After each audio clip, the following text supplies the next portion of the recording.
give it to the running back. And this Buccaneers offense is very balanced. Peyton Barber is going to carry the load for most of the game plan for this Tampa Bay Buccaneers offense. Not much happening there. All right, Tampa Bay, first down, runs the ball. They get 3 yards.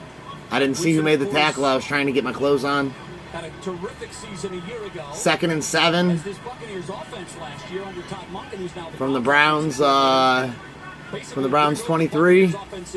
Winston back for the snap. Throws downfield. Oh, man. Denzel Ward on the coverage against Brashad Perriman, the former Cleveland Brown, now rocking number 19 for the Bucs. A lot of contact on that play, guys. No flag called. Denzel Ward was kind of all over him. They were hand fighting, though. Both were going back and forth. Fair, I guess. So we have 3rd and 7 from the Browns' 23-yard line. There's a lot of ties between these two coaching staffs. As Tampa Bay. Yeah, it's football, Bobby. We're gonna do an experiment here and see if anybody shows up to listen to me call the Browns game. I've seen other channels, like there's this one guy that I follow named Treeb Talks, and he has a Jaguars channel, and when the Jaguars play, he puts the camera on himself and he watches the Jags game, and he has people watch him watch the Jags. But he doesn't call it play-by-play like I'm calling it. I don't know if I'm allowed to do that or not, but I'm going to. So Brashad Perriman was the intended receiver there. There was a little bit of hand jostling going on, Tim, but I don't know if there was anything that... Well, Denzel's got the arm. Yeah, he's got the hook of the arm, and they may get in for that. But it looked like both guys were just kind of trying to fight for position. Yeah, it looks like they're challenging the play, that there was pass interference on the play. Like I said, there was a lot of contact on there.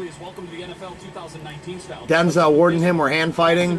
But, I mean, if you ask me, it was back and forth, you know. Sorry about that, guys. It was back and forth, you know. Hey, Steve, what's up, buddy? Thanks for stopping in. Incomplete. Ruling on the field stands, baby. 3rd down. Ultimately, Tim, I think this rule's going to change the way the officials call pass interference on the field. It's going to change. You know, I think that, Bruce obviously upset about it. He thought there was some hand fighting going on. Yeah, Bruce Arians is not happy about that call, guys. But, yeah, it's going to change the way things are. All right, 3rd and 7 from the Browns 23. Browns got that. Ooh, man, the Browns got like 8 up on the line. Oh, my goodness. Woo! I think they got the first down on that one. Brashad Perriman. Man, the Browns brought pressure. They get there quick. But Jameis Winston dumped it off just as quick. That Browns blitz looks terrifying, though, guys. Absolutely terrifying. By the way, guys, this is my new reel that I got. We got a Zebco Quantum Throttle. Which, I mean, you guys can tell. This is BA. That's just one crank of the handle, guys. I mean, it is capital B, capital A. Ooh, he's stuffed. Get down. Sheldon Richardson said, nuh-uh, not today. Tim, that's going to be a unit this season that has... Look at that, guys. One crank of the handle, man. That is a sharp, sharp reel. I can't wait to get it hooked up on my rod, get my line run through, set it up for some big musky lures, and see what happens, guys. But yeah, we did get our new reel. I didn't sleep last night. I haven't slept today, so I'm going to watch a little bit of this Browns game and call it an early night so we can be up at 6:30 to bring you guys a fishing stream. Sack! Sack, baby. Olivier Vernon. Okay, I'm sorry, Bubby. I know. Okay. Okay. So I'm getting the dog pound riled up, guys. Olivier Vernon just comes right off the edge. He just bull rushed this guy, shoved him on the ground, sacked Jameis Winston for about a loss of, I'd say, 6 or 7. I mean, this defensive line for the Browns, man. You're talking Olivier Vernon, Pro Bowler from the New York Giants. Sheldon Richardson, Pro Bowler from the Minnesota Vikings. Another sack! Another sack! Bobby, I'm going to put you outside if you don't quit. All right, let's go outside. Come on, let's go. Go outside. So it's a 50-50 battle for offensive lines. Where are you going to try to double? Richardson gets free up the middle. That's got to feel good as well for John Dorsey. I mean, they're bringing Sheldon Richardson on that sack, and then he passes him off to, who was that, Ogba? I don't even know who that was. Richardson was the first guy to get pressure, first guy to get a hit. It's 4th and 26, guys. This Browns defensive line, it's insane. Absolutely insane, guys. There's not a team in the NFL that's going to beat the Browns this year. It's just not going to happen. The Browns are going to smash the Patriots. They're going to smash the AFC North completely. Steelers don't stand a chance. Ravens don't stand a chance. You're going to see a lot of this year. That's absolutely right. I mean, the Browns are just blowing up offensive lines all over the league. It doesn't matter who's on the offensive line, they're blowing them up. There's 4 Pro Bowlers on our defensive line. How are you going to stop 4 Pro Bowlers? Last year and the year before, guys double-teamed Myles Garrett. They held Myles Garrett. Myles Garrett was held on just about every play that he played, every snap that he played last year. And he still ended up with like 10 or 14 sacks or, you know, a good number, double-digit sacks. You know, and then this year we added Olivier Vernon and we added Sheldon Richardson and we kept Emmanuel Ogba up there. There's just not a team in the NFL that can defend that front 4. You're talking 4 Pro Bowlers. It's just not happening. Cleveland Card Connection, what's up, brother? I don't think I can jinx us, Cleveland Card Connection. The Browns, they're looking solid, buddy. Try our new Browns pepperoni touchdown pizza. It's our traditional crust, topped with extra. I mean, the Browns look really, really good this year. Hey, Sam B, what's up, brother? Brother. What's up, brother? Thanks for stopping in. You don't know nothing about fishing, Steve? Antonio's Pizza. We're hometown at your Cleveland Browns. Basically, I mean, there's not a whole lot to know. I mean, it's got a 5-2-1 gear ratio, which basically means every time I turn this handle all the way around, my reel spins 5 times, which is a pretty good gear ratio. It's nothing extraordinary, but it's competent. And then it's got an 11 ball bearing system. It's got 10 ball bearings down here in the engine, and then it's got another ball bearing up here in your shoot, I can't think right now. In your arm, your flip arm. I know it's got a different name than that, but yeah, it's got the 11 ball bearing system. It's tested for like 30 pounds of drag. It's a good reel. For the money that I paid for it, it's a really, really good reel. All right, guys, the Browns offense is on the field. This is the first time that we're going to see Jarvis Landry, Odell Beckham Jr., and Baker Mayfield on the field together at the same time. Baker Mayfield had a 93.7 passer rating last season as a rookie. Oh, man. He overthrew him. He overthrew Jalen Strong. From what I understand, Odell Beckham and Jarvis Landry are supposed to be playing, but it does not appear that they are. Yeah, little contact. He tripped our guy, but at the same time, our receiver should have caught that.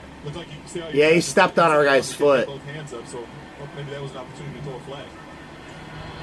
Yeah, I don't see Odell Beckham or Jarvis Landry, guys. Kareem Hunt is in the game, which is strange because I would rather see Nick Chubb.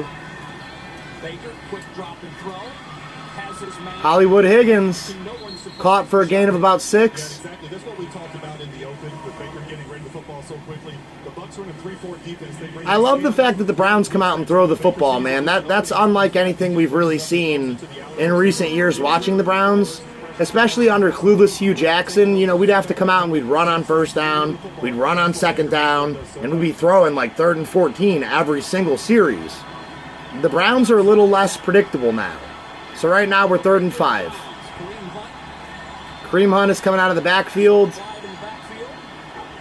I think we have our real receivers out there. Maybe not. Baker Mayfield's in trouble. He's scrambling. He found his guy. Ooh, I think he's just short. No, he got it. The referee gave him a good spot. Derek Willis, baby. Derek Willis. So Derek Willis with his Nice. Nice, guys. Picked up that third down conversion. About him getting rid of it quickly, but when it breaks down, Baker can also extend plays and make things happen. Baker was sacked. Baker was dead to rights in the pocket, and he escaped. He maneuvered. He's the best rookie quarterback I've ever watched in my life. In my life. He's better than Mahomes. I don't care what anyone says. I'll take him over Mahomes any day of the year. I think we're going to finally have a run play here with Hunt. Yeah, Hunt's got it up the middle. Ooh, that's pretty rough. About maybe a yard, maybe. Maybe a yard on first down up the middle from Kareem Hunt. Scotty Arania, what's up, brother? Thanks for stopping in. A lot of crossover when you look at these staffs. Obviously, Bruce Arians, the head coach of the Buccaneers, has a history with Freddie Kitchens. They were together. Yeah, Cleveland Card Connection, you're right, brother. I mean, like, I've been living here just like you have. I know our history. But this year's different, man. I've had a lot of hype before, and I've been excited before. But this is different. This is just a different feeling. As Baker Mayfield would say, I woke up feeling dangerous. Baker Mayfield there, that's pretty close to a first down on 2nd and 10. It should maybe be 3rd and 2, maybe at the most.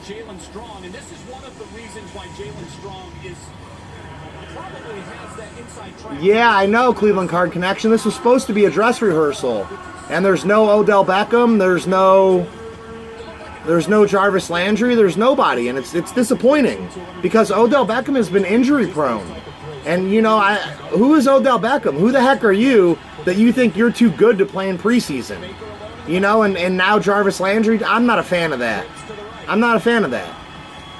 You know, if I was the coach, I would tell him if you don't want to play in preseason, you're not going to play in the regular season. We have a very talented wide receiver room, and you can sit on the bench. Yeah, I don't know. I don't agree. Yeah, I think they should be out there. I think they should be playing. I think there's no excuse for it. Gosh, Baker Mayfield incomplete on 3rd and 2.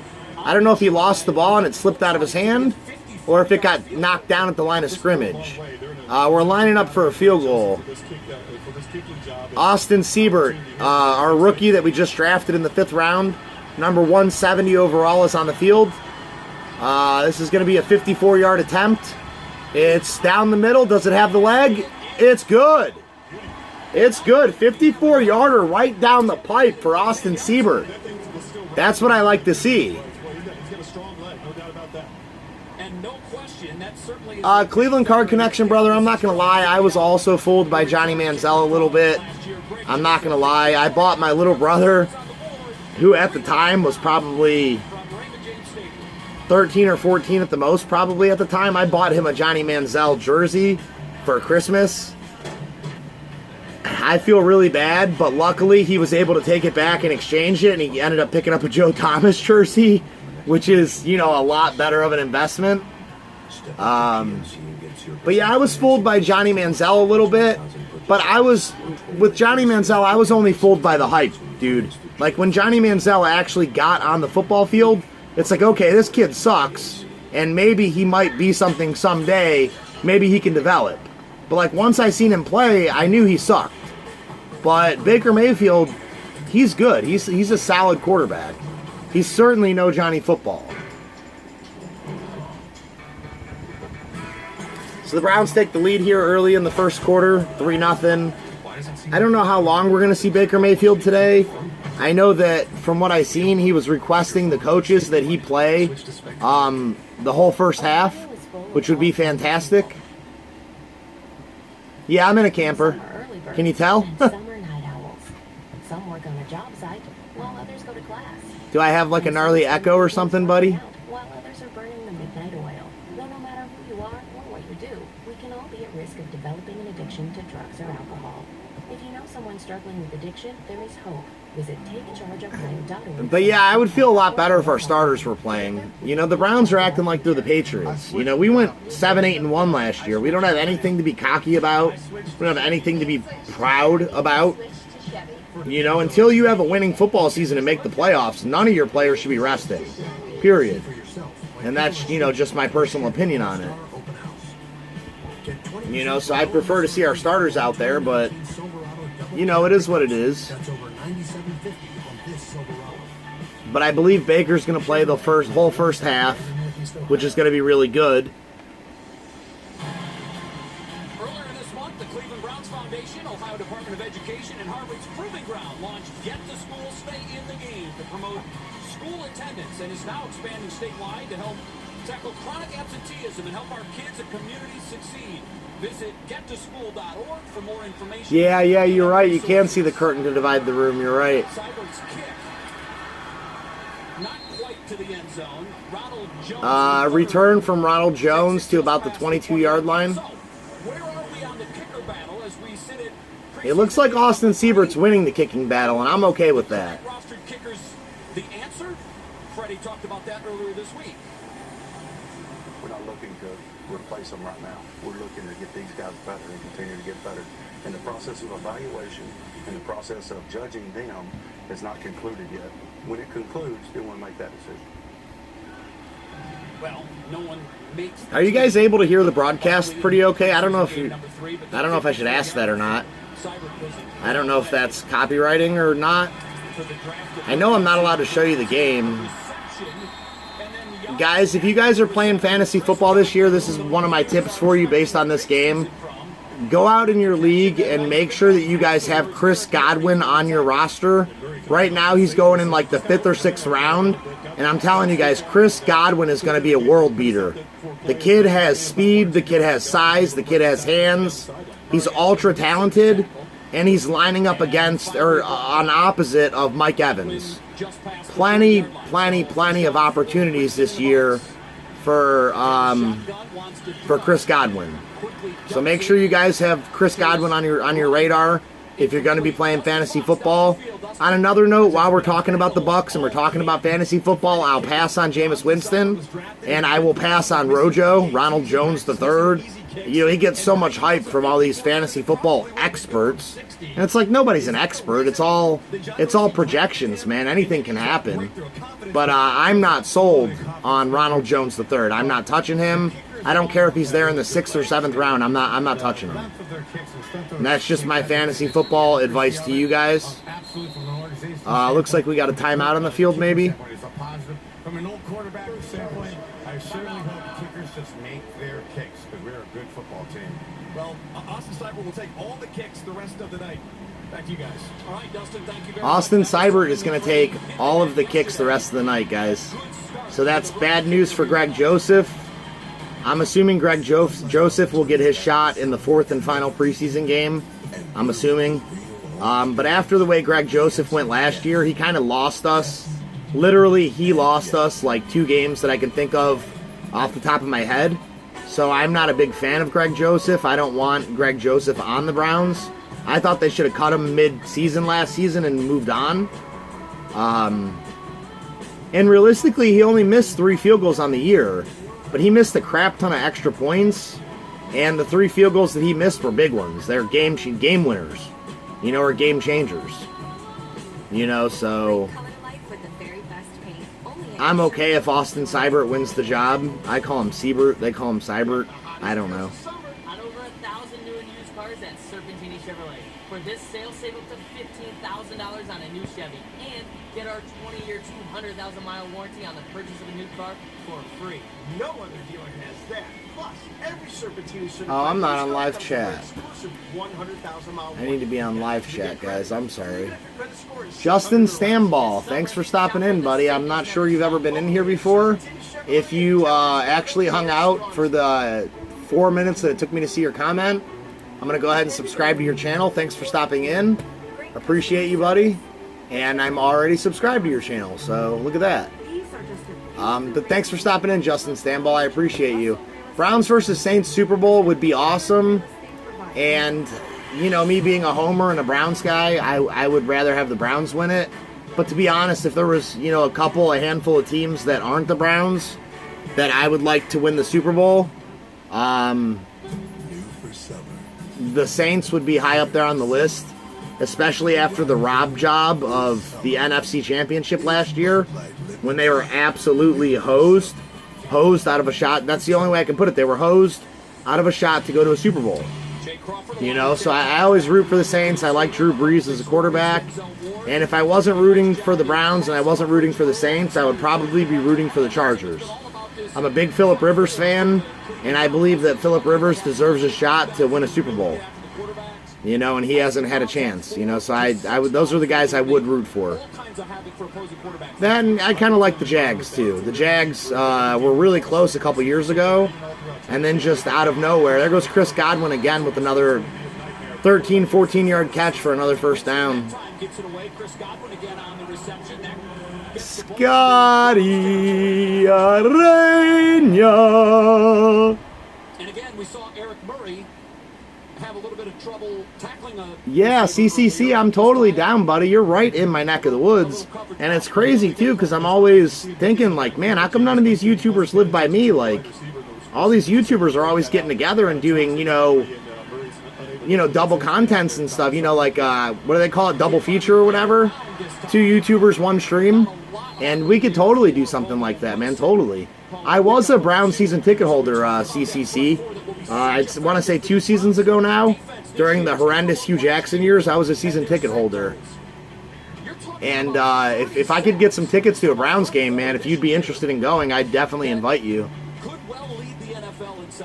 Or hell, we could even go to a Tribe game. Got 2 guys on the inside, Ogunjobi and Richardson, who can really push the pocket. They're great against the run. And then on the outside, you got guys who can really play the run as well. And continue Collab. Absolutely get after the... There you go, buddy. Collaboration. That's the good name for it. Oh my gosh, that is holding. That is holding. Rashad Perriman, close to a first down. Realizing that he can't stand back there and pick his receivers. He's got to get rid of it. Much like Baker. They're holding Olivier Vernon coming off that backside. You know, he took 2 sacks on the first drive, and I think Bruce Arians... It might not have been a hold, but it was close to being a hold. D-line to get up the field. We'll just dump screens over your head. Trying to get this drive started. Now Jameis is in a rhythm and getting ready. You were a season ticket holder for 7 years, CCC?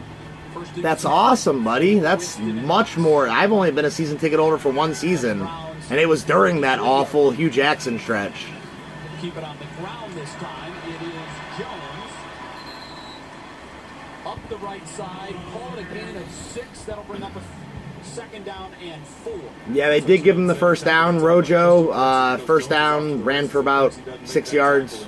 Second down and 4. Good job by that Bucs offensive line. Christian Kirksey on the stop.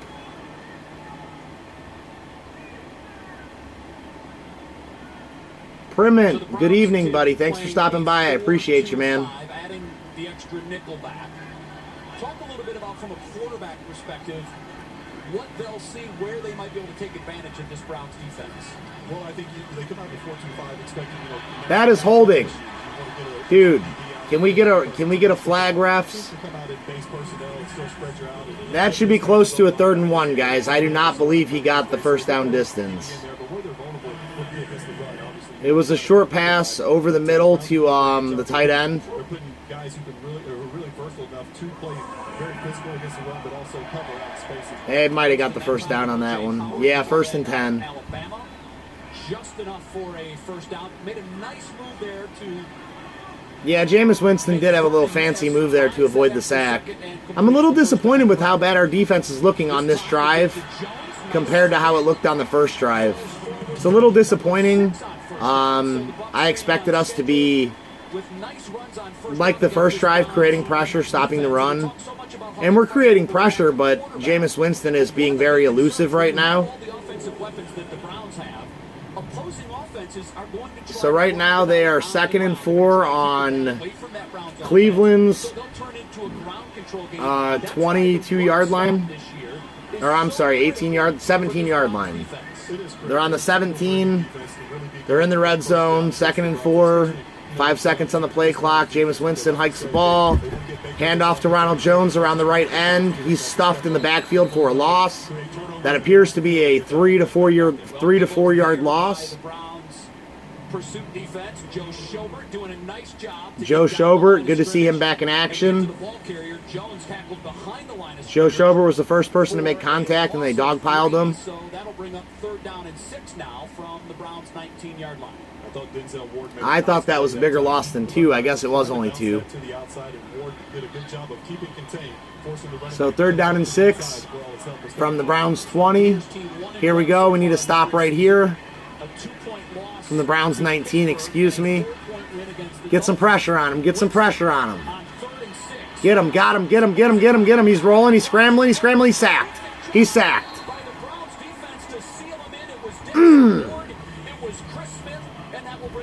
Nice. Primint, this is the Cleveland Browns versus the Tampa Bay Bucs. It should say in the description of your video there. I'm not sure if it updated or not. It might say I'm going to the post office. I don't know. Yeah, Denzel Ward peeled off his coverage there really nicely and came up and stopped Jameis Winston from realistically getting a first down.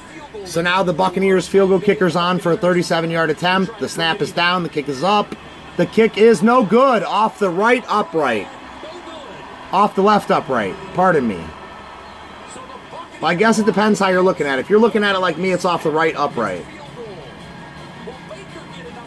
So the Browns are still up 3-0. Tampa Bay's kicker missed that one from 37. So that's a little bit of a break for us. The game should be tied. The caviar of the South with bacon, crunchy goodness layered on top. The cheesy crunch burger with fries or tots for $7.99 every Tuesday. I know this about you. So how's everybody's evening going tonight? You guys excited for this upcoming Browns season? I know I am. That's when you need me the most. Call me. I'll be there for you. Scotty, are you a Pittsburgh Steelers fan, buddy, or are you a Philadelphia Eagles fan? I don't know where your smart device is. Or are you neither? No matter how many of them I buy, they're always broken. What about you, Primint? Who do you like to watch, bud? With your Wi-Fi. Devices are probably fine. They just can't connect to your internet. Honey, Mike says it's the Wi-Fi. What's your guys' teams? Oh, thanks, Mike. Your home is You know, we got a commercial break here. fast, seamless waterfall coverage, and reduced We can show some bums. the internet with smart Wi-Fi. Deshaun Kaiser, $1 a month. bum. For your thing. That's our thing. Call 1-877 Corey Coleman, bum. To see what we pull out of here today.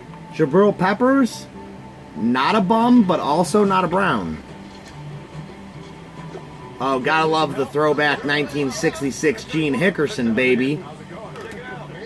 Gotta love the throwback 1965 Walter Beach, baby. These guys are both Super Bowl champions. Well, NFL champions. 1964 Cleveland Browns NFL championship. Little Tim Couch action. He's a bum. Definitely a bum. Little Carlos Hyde action. He wasn't a bum, but he came to the Browns a little later in his career. More Carlos Hyde. And then you guys want to talk about the biggest bum, the biggest bust, in my opinion, talent-wise, pure talent perspective, is this gentleman right here, Josh Gordon. Josh Gordon could have been anything that he wanted to be in the NFL, and instead he chose to smoke pot. It's a shame. Big Play Barnage, we miss you, brother. Gary Barnage was a favorite of mine. Just a little intermission there. Show some cards to you guys.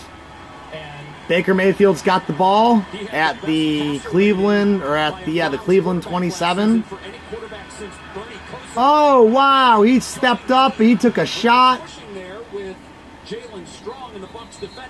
I believe that's going to be a pass interference on the Bucs. Baker Mayfield stepped up in the pocket for that one to really heave that ball, and he got rocked. He got absolutely rocked. Which you don't want to see your starting quarterback getting rocked in the preseason. That's a play for a second-year guy. That's an Aaron Rodgers move. Yeah, that's a guy who understands what's going on. Okay, Baker Mayfield seen the pass interference and threw the ball over there. So that's pretty good heads-up play. Unfortunately, it was ruled a holding and not a pass interference, so it's 1st and 5. Jets, Jets. Is that good, Scotty? gets the carry. Kareem Hunt goes nowhere. See, I don't know about you guys, man. I want to see Nick Chubb. I'm not a fan of Kareem Hunt after the way that he kicked that lady, you know, and all the drama and all the BS. He's a talented football player. I don't want him on the Browns. I think he's a disgusting human. And, you know, there's things, you know, some people said she was being racist. Whether she was or not, we'll never know. But I don't want somebody who's kicking women when they're laying on the ground on my football team. I just don't. It's not the kind of thing the city of Cleveland represents, you know, at least not in my opinion. So I think the guy's a filthy human, and that should have been something. Lots of contact there. Brings up 3rd and 5, guys. We need a first down right here. We need a conversion.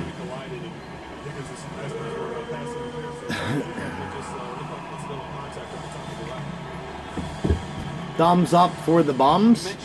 I don't know what that means. Is that the Jets are bums or the Browns are bums? Who's bums, buddy? Patreon Pirate, who do you think is bums?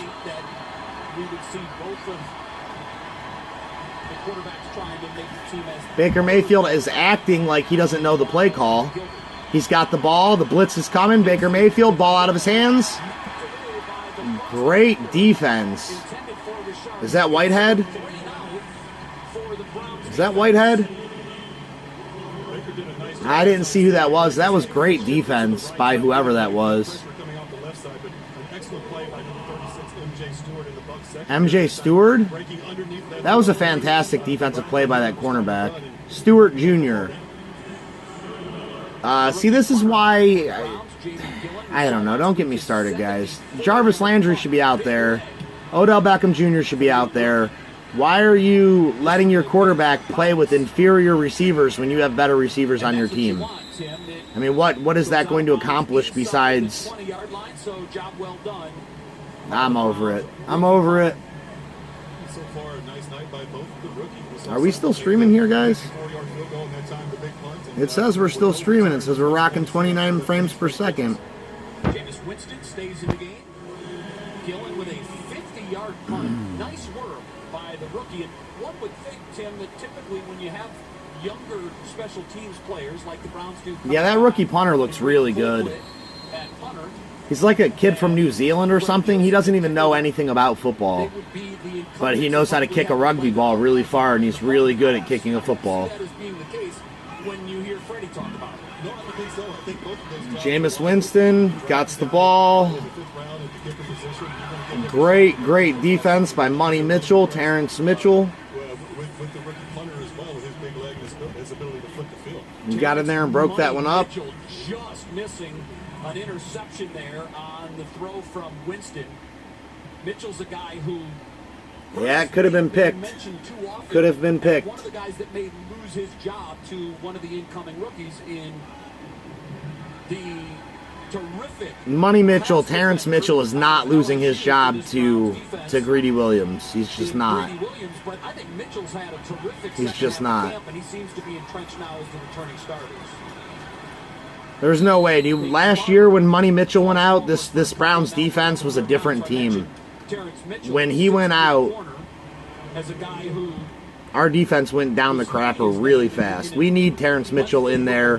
We need him starting. A lot of different sources, but he looks like he's really flipped the switch and probably a lock now to start at the other corner opposite Ward. I think so. He's just a guy that's always around the football. He makes plays. And we saw a couple weeks ago in the preseason game where someone called a pass going down the sideline. Mitchell comes up from behind and jars the football loose. He's always doing those kind of things.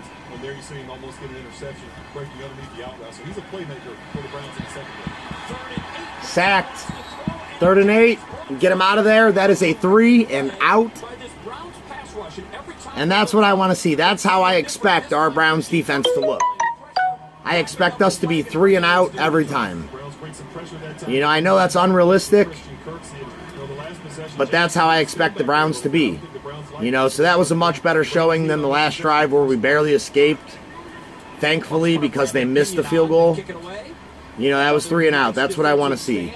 Now, the Browns' offense also went 3 and out, so not really a big fan of that. I expect us to look better, But again, there's no Nick Chubb, there's no Jarvis Landry, there's no Odell Beckham. In my opinion, there's no excuse for it. You got to play your starters, man. It's not like Odell Beckham's the healthiest guy ever, and he's healthy every year. It's not like Odell Beckham is a Super Bowl winning receiver. He's not. You know, Jarvis Landry. He's a talented receiver, but I don't see why he should get a pass and not have to play this game. Get up and take the bus to work a 10-hour shift. It's the day you're exhausted from trying to make ends meet. Good thing today is also the day you can make a change for the better by choosing Paramount Advantage Medicaid. Once you take those sore muscles for a checkup, a smile for a cleaning, and those determined eyes for new glasses. Am I missing something here? All you need is a little Nobody's saying nothing. All I got is thumbs up for the bums. I asked them what bums, and it's the Honda Summer Spectacular event. That means more euphoric feelings that come from getting a great deal on a Honda CR-V or HRV. I don't know, guys. Or from getting a Pilot or Passport. All part of 2019's best SUV brand. Hurry in today and experience the joy for yourself. Oh, I am so tired. So tired. Best SUV brand at the Honda Summer Spectacular event.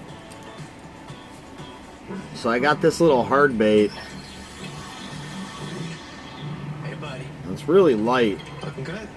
I'm hoping that with the addition of my new reel, I'm hoping I'll be able to get some good casting distance on this. Get in the car. I don't know if you guys are familiar with hard baits, but this thing looks like it should catch some bass. It looks like an effective bait. And I literally just took it out of the package like yesterday or the day before. I've never tried it, so I'm excited to go out and try that when I do get out and try my new reel. I'm excited to try my Musculure. It's designed to look like a walleye. This was fun pregame. So there's I'm excited to get out and try my buzzbait bucktail and my spinning bait bucktail. And then the right hand, he's a righty. And your comment a moment ago was maybe and then my favorite one I'm most excited about is my big boy spinnerbait bucktail with dual hooks. This bad boy's got a hook right here. And it's also got a hook up here. Punt is blocked. Dontrell Hilliard up on the return. Browns have fantastic field position. 35-yard line, guys. But yeah, this has got dual hooks. Huge, beautiful bucktail with triple spinning action. It's got a nice steel leader on there. That should be a great pike bait. I mean, that should be a fantastic pike bait.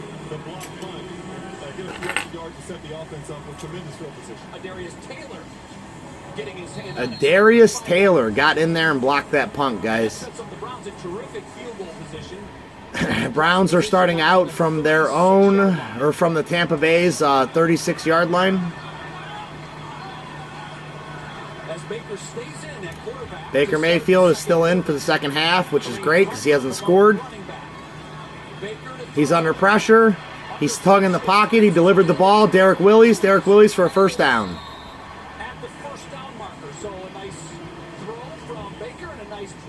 Nice. Nice. Let's go Cleveland, baby.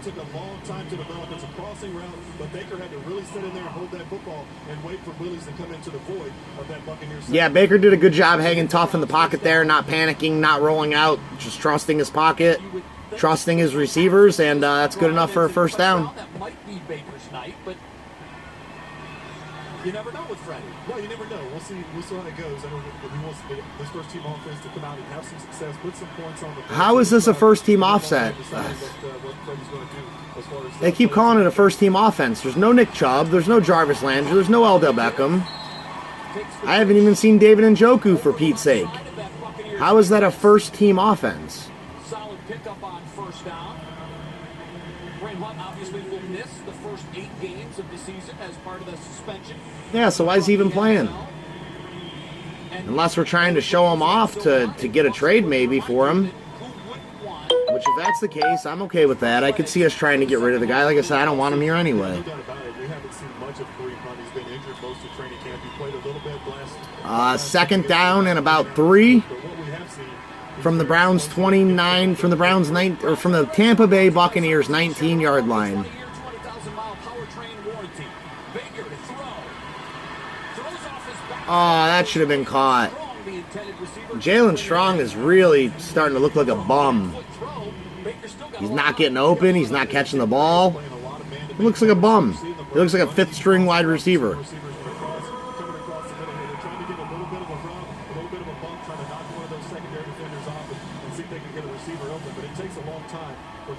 Third down. Third down for the Browns. 3rd and 3 from our own 19-yard line. I would really, really like to see Baker Mayfield get a touchdown, at least get this first down. I'd like to see this offense score some real points. You know, I'm not trying to go through a whole nother season of settling for field goals every drive. Oh, Derek Willis, you frickin' bum. Baker Mayfield threw the slant. It went right in Derek Willis' hand. He's going to kick or go, and the call is to kick. I think Baker wanted to stay on, but what a tremendous play that time by Carlton Davis from the Bucs. Watch him read this and go around the block strong and get in there and knock that. Derek Willis should have caught that football. Of what was going on. That's ridiculous. Throw by Baker, just a really tough play for Willis to hang on to that because he was hit immediately. I mean, if you're not going to play Landry and you're not going to play Beckham, Hollywood Higgins should at least be out there. Why no Hollywood Higgins? Splits the uprights, and I'm not sure we've seen a ball kicked any better this preseason by Austin Seibert than that one right there. Austin Seibert right down the middle. Browns are up 6-0. 13-17 left to go in the second half. We're playing where Baker Mayfield played his college football. Oklahoma 2 for 2 on I mean, no David Njoku, no Hollywood Higgins. I just don't understand what the Browns are trying to do. Yeah, I don't get it. I guess, you know, all of that being said, the fact that we're without a lot of our star players, I guess we look okay. But realistically, we've just taken advantage of errors, Tampa Bay Buccaneer errors, getting their pump blocked, you know, and setting up, getting great field position. Pick up plain sandwich crackers now in bite-sized minis. Need a new roof? $1 down. New siding?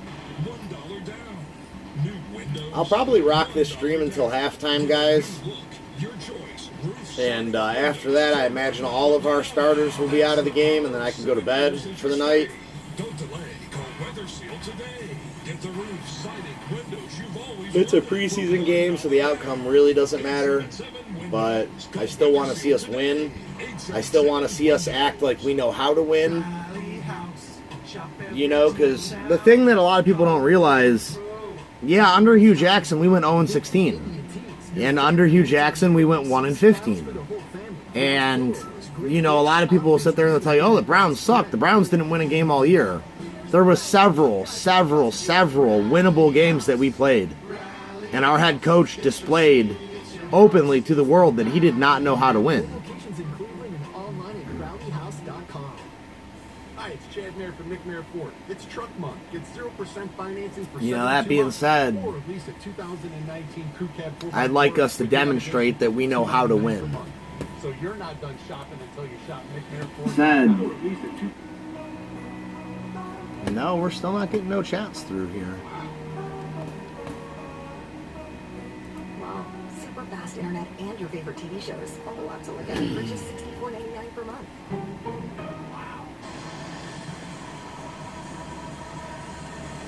So another short drive resulting in points for the Cleveland Browns. This one 5 plays, 18 yards. Their first drive, 6 plays, 17 yards. Field goals of 54 and 36 yards by Austin Seibert. See, without that short field position, I mean, realistically, how good do we even look? I mean, we're on short field. We should be able to get a field goal out of that, you know?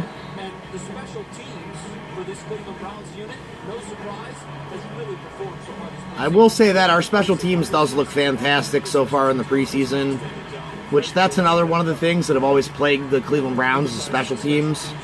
Poor special teams play. Starting to make some kicks, and They're playing the football well. They're getting kind of getting a good coverage, and the special team. Bubba Smith, what's up, brother? Not a huge fan of the Falcons, but I suppose since you joined my stream, I'll give you a go Falcons. What do they call them? The Dirty Birds? Roll Dirty Birds? I don't know. However you guys say it. And with the exception of a couple of pickups, big pickups on first down for this Bucs offense, I'd say that the Browns' run defense has graded out well so far.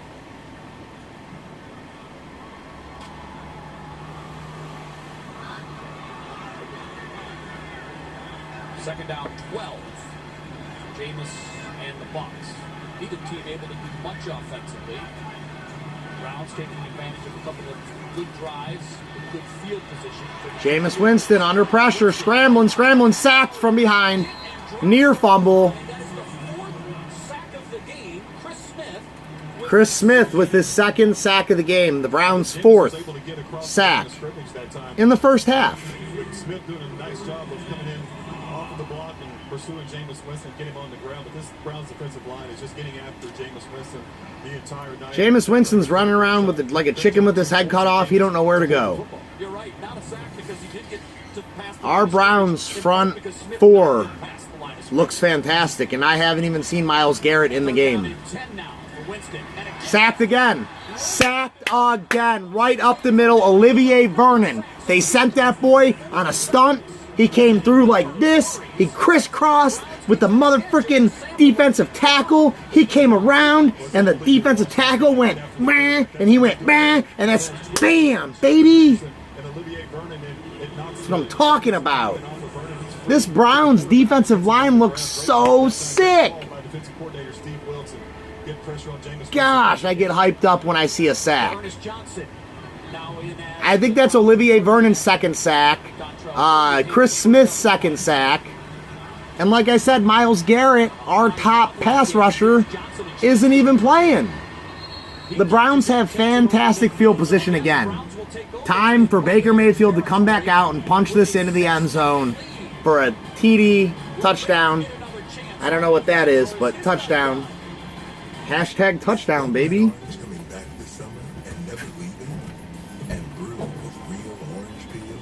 You know what I hate?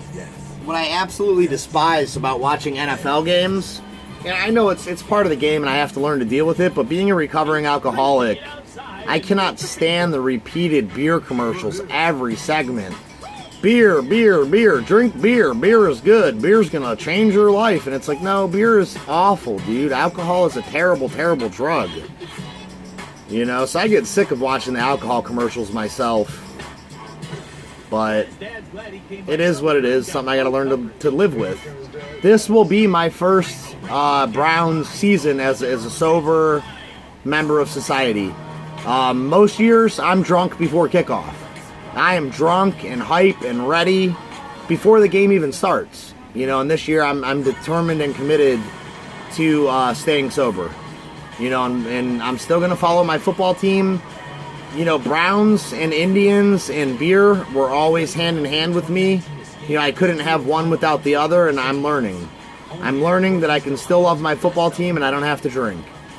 You know, so cheers to me. And I wish they'd quit with all the beer commercials, but I'm a 31-year-old grown-ass man. I can handle it. It is what it is. Stylist deal. Is that it? That's it. Or you could get a real deal. McDonald's buy one get one for $1 deal this year. Buy one. Yeah, that's the fifth sack, Bubba. I don't know who got the other one. I know Vernon's got 2. Chris Smith has 2. And somebody else has got one, but I'm not. Sheldon Richardson, I believe, got it, actually. Arriving this summer, it's Bud Light Lemon Tea. New for summer. New for summer. The Browns Give Back program highlights the team's commitment to education and youth football. 9 high-quality synthetic turf fields have been donated to local schools and community programs in Northeast Ohio in the past 4 years, with Boys Hope, Girls Hope, and Akron's Ellen High School the latest. Learn more at clevelandbrowns.com/BrownsGiveBack. That's amazing. The Browns should give back. As the Browns lead the Bucs. That's amazing. That's the kind of stuff I love to hear. Mayfield to throw. Can't handle the Hollywood Higgins. Dude, these receivers are trash. Our wide receivers are straight garbage. These balls are on time, on target, hitting them in the hands, and they're not catching them. These receivers are trash. They're garbage. Well, all across the board, special teams, defense, offense have played extremely well. But guys, I got to talk Baker here for a second because Bernie was doing like a demonstration down here on the sidelines talking about Baker's poison. Great to see Bernie Kosar back on the sidelines and sober. You get it, Bernie. Congrats on your sobriety, buddy. We're rooting for you, Bernie. These receivers are bums. Baker Mayfield's numbers probably look awful, but our receivers can't catch the ball. We have terrible, god-awful, trash, garbage bums at wide receiver.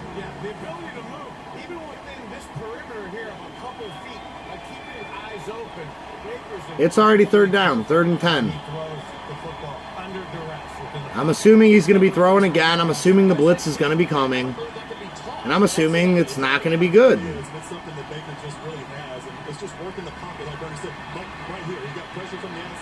He's sacked. No, he's still going.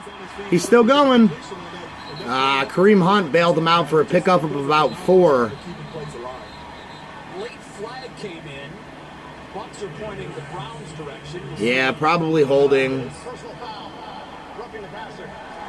Oh, okay. We got a little roughing the passer call. The one thing I will say, man, for Baker Mayfield being such a small guy, the man is truly freaking resilient in the pocket. He should have been sacked right there, dude. That should have been a sack. Yeah, that was roughing the passer. So Baker Mayfield did a fantastic job extending that play. Was hanging in there, taking that late hit. Of course it's Ndamukong Suh.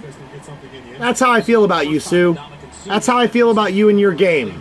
Go stomp on some more guys' nuts, you frickin' D-bag. I hate Ndamukong Suh. They were talking about the Browns getting him. I don't want him on my team. Talk about a despicable person, man. He gets the carry. Moves it forward for a couple of yards. So the Browns got bailed out there by Ndamukong Suh being a jackass. Baker Mayfield did a great job of aiding the sack. Carl Nassib is out there. He's a former Brown. I really like Carl Nassib. I wish we still had him on the team. We let him go at the end of last preseason. And the Bucs picked him up immediately, and he's still there playing with the Bucs a year later. But yeah, Baker did a great job evading the hit, stayed in there long enough to take a hit and get the flag drawn. That's definitely offsides. I don't know what that guy was doing. He just literally ran from 10 yards back and just crossed the plane there.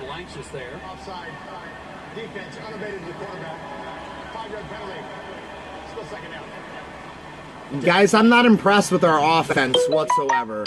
This offense looks absolutely god-awful. We're being bailed out by pass interferences, bailed out by terrible Bucs play, bailed out by late hits, bailed out by offsides. Baker Mayfield's 5 for 13 with like 20 yards or something. He's putting up absolutely awful numbers.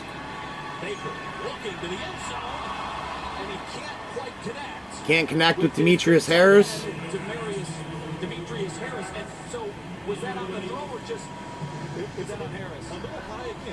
It was a little high on the throw, but he should have caught that, I believe. It's hard to miss Demetrius Harris. He's 6'7", Jay. So the ball's just kind of selling on Baker a little bit right now. Maybe a little just antsy in the pocket. Just needs to settle. Yeah, Baker's not looking great. He doesn't have great receivers around him. I'm not impressed with this Browns offense one bit. You know, and this is what happens when you rest your starting quarterback the whole preseason, and you say, oh yeah, we're not going to play him this preseason because he's the next frickin' Tom Brady. You know, and you oh, there we go. Oh, Higgins. That should have been a touchdown. Higgins dropped it.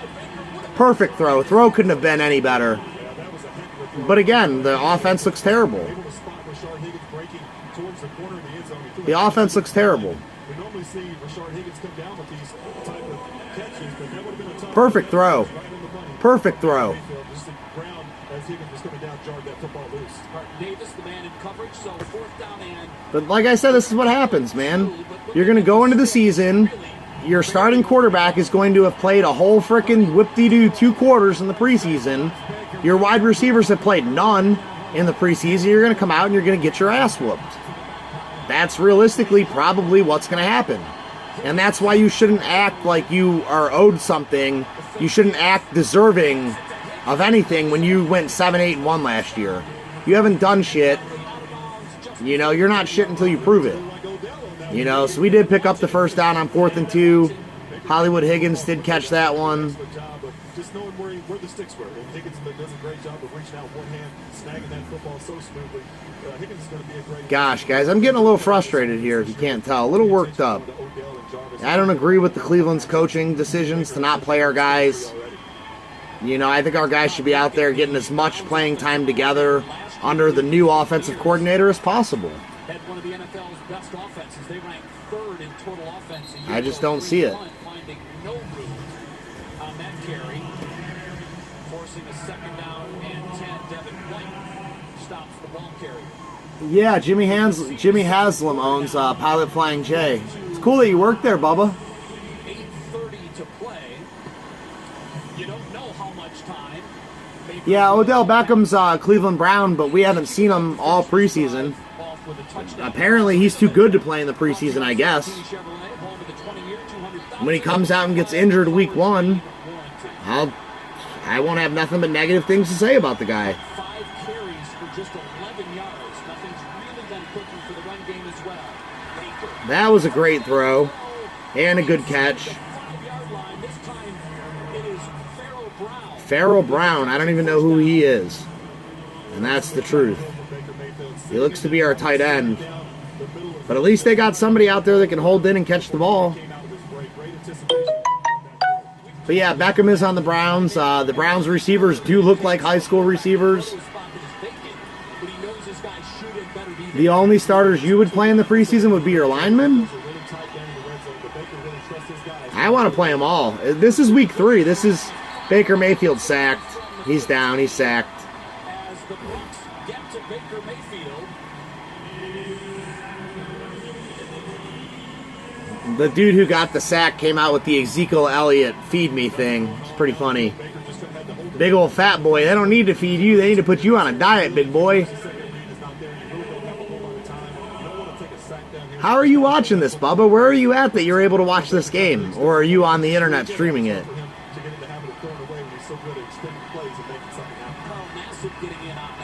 At least somebody's watching it with me. That's why I did the stream. I was hoping to watch the game with somebody.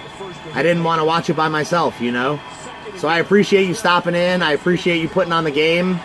That should have been pass interference. He was tackling our guy before he even got the ball.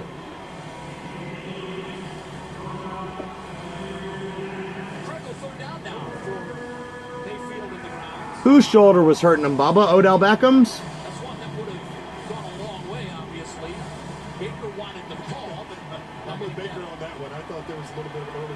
He was there super early.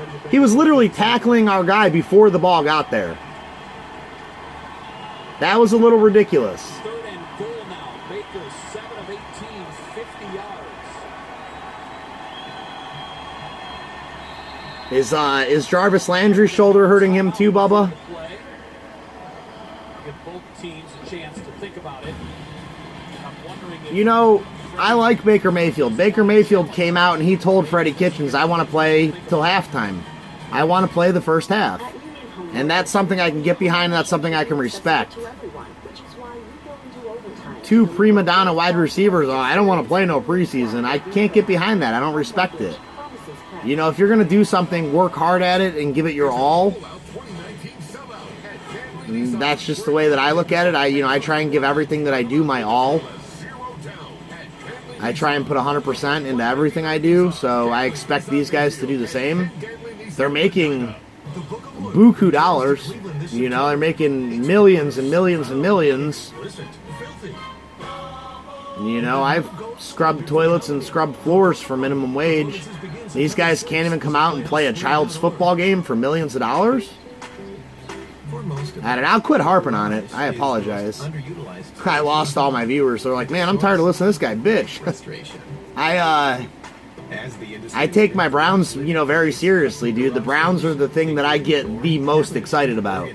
And it's not just because of this year or just because of last year. I was like this under clueless Hugh Jackson. Book your free in-home consultation. I've been all in on the Browns. On this team, we rely on each other every play. So we need the most reliable truck to get us through every day. Yeah, I know they're going to say that, Bubba, but realistically, the guy's a prima donna. He didn't play in the preseason in New York, and he comes out and he gets hurt. The guy doesn't have a track record of being healthy. Now, if he had a track record of playing all 16 games and being healthy, I wouldn't say nothing, fine. But he hasn't done anything to prove that he should get a pass on playing in the preseason. And at that, I will leave it alone, because I'm sure that you and the one other person who's watching me right now are sick of hearing about it.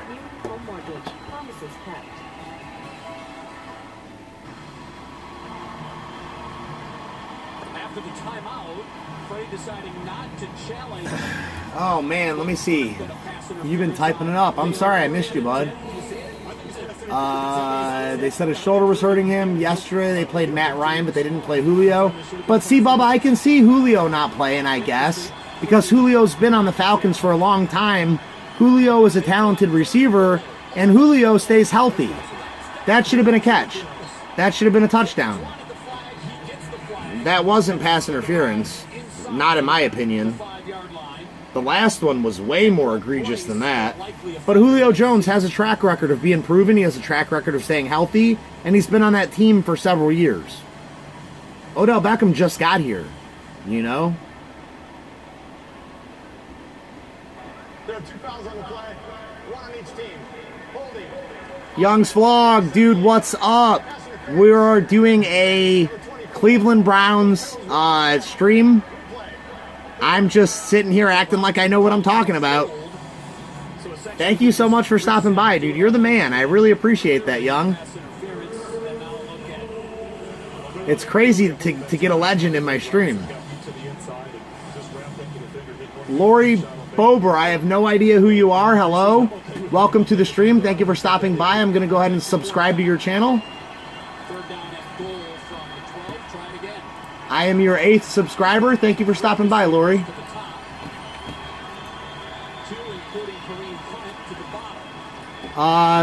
Third and goal. What happened to the pass interference? It was offensive? Ooh, see, that's why we got Demetrius Harris, is to go up like that in the back of the end zone. And he just couldn't hold on to it. That was a little bit high. I'm not going to blame Harris on that one. So what was the pass interference on, Bubba? Sorry, I was welcoming my viewers in. Was that pass interference on Higgins or on one of the Browns? They're going to knock that football away, but good placement that time on the throw, where it's our guys or no one's. Put it in the perfect spot. So Seibert, with his bright greenish-yellow kicking shoe, will get a third opportunity. Smuggler the Snuggler. I don't know how I'm missing all you guys. Countryman. Young, thanks for sending your people in here, dude. I appreciate that. A perfect 3 for 3, including a 54-yard field goal. He's got to be feeling pretty good about his night. He's got to be feeling good, 3 for 3, like you said. But I'll tell you, the offense has to be a little bit disappointed because the field position that they've started these drives with. They've had a short. Joseph, thank you for stopping by my stream. Young, dude, you are amazing, Young. Thank you, brother. I appreciate you, man. God, I can't wipe this stupid smile off my face.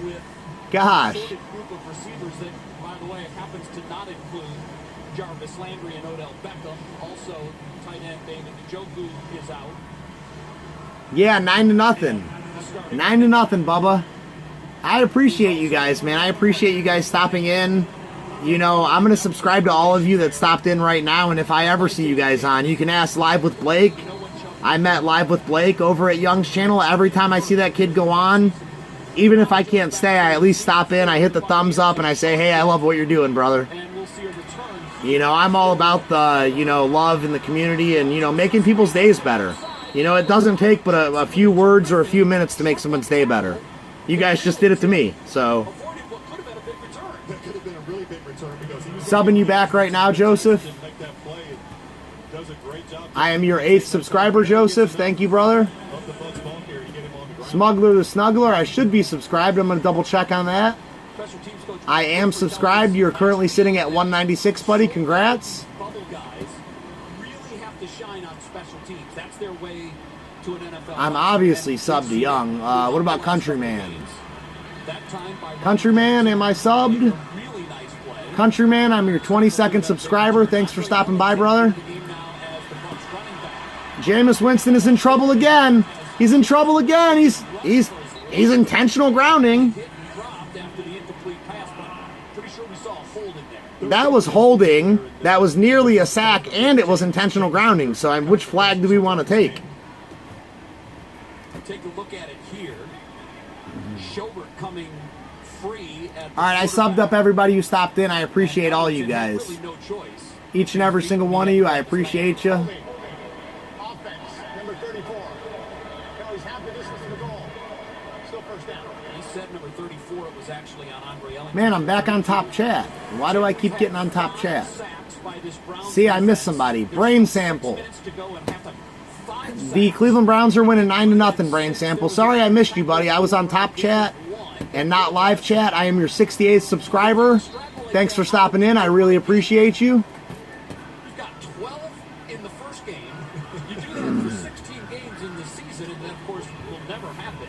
Guys, I was telling you, my YouTubers helped me out and came through. This is the reel we picked up today. You can look. This is just going to be one handle crank, guys. Look at that action. And that wasn't even a hard handle crank. We got us a really badass reel. Okay? We're going to come to you fresh tomorrow morning with like a 6:30 a.m., probably to about 11 a.m., depending on how long my phone and my battery last. We're going to do a live fishing stream tomorrow morning. We're going to target some bigger, more aggressive fish. We are specifically going to be targeting muskie and pike with muskie lures like this one. And hopefully we can land a 3 or 4 foot fish and show it off on the stream. Andre Ellington, the lone back. Winston to throw. Wants to go deep. Ooh, Winston with the Hail Mary bomb. Chris Godwin was wide open, but Winston threw it out of bounds. What are you going to do? Because there was some separation there on that play. But Winston's throw just sails on him. Yeah, he's going to be frustrated with himself because Perriman had a couple steps that time and was available for a big play, but Jameis threw the football out of bounds. And you always say to yourself as a quarterback, give your receiver a chance. You can't catch it out of bounds. I'm in Northeast Ohio, brother. Barberton, Ohio, to be exact. I'm originally from Cleveland, and huge Cleveland Indians fan, huge Cleveland Browns fan, and more importantly, a huge scuffed Beatles fan. Huge scuffed Beatles fan. Bubba Smith, I believe you were my only viewer before these guys popped in. Bubba, feel free to subscribe to all these people. They're really good people. They do amazing live streams. And if you like the Beatles music, you will love Young Vlog's channel. They actually currently have a house stream that they're doing. It's 24/7. It gets pretty crazy at times. But they're doing a live 24/7 house stream where you can just act like the security system and just be up in there and seeing what's going on and stuff. It's actually, it's pretty cool. It's one of the coolest things I've ever seen. Since this is my channel, I can say what I want. There is one gentleman over there, I'm not going to say any names. He gets on my nerves. He comes in at like 5:30, 6 in the morning and just spams asterisk, asterisk, asterisk, asterisk, asterisk, asterisk, asterisk, asterisk, and he'll spam it like 250 characters. It drives me crazy, but it's a really fun time. If you haven't been over there, make sure you go and check them out. It's very, very fun. It's an amazing setup they have going on.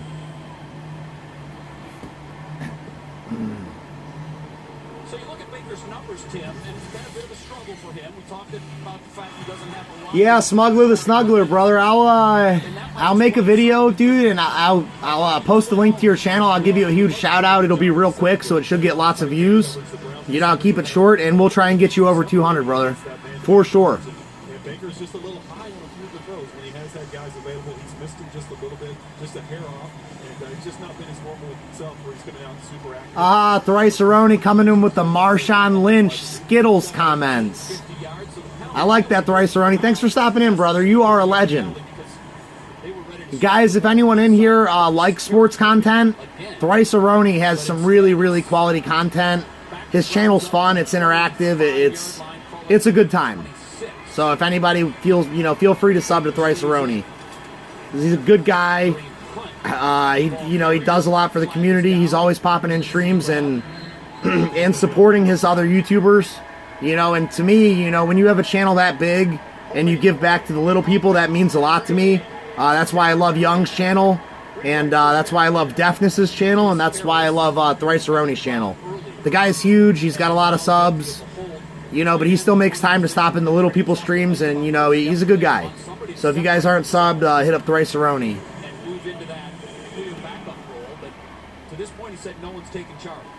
Yeah, Smuggler the Snuggler knows what I'm talking about.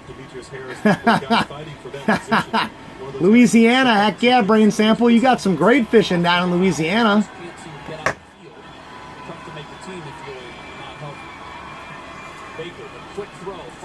Quick throw, Jalen Strong, gain of about 3 yards. First and 17, I'm going to say, or second and 17, I'm going to say.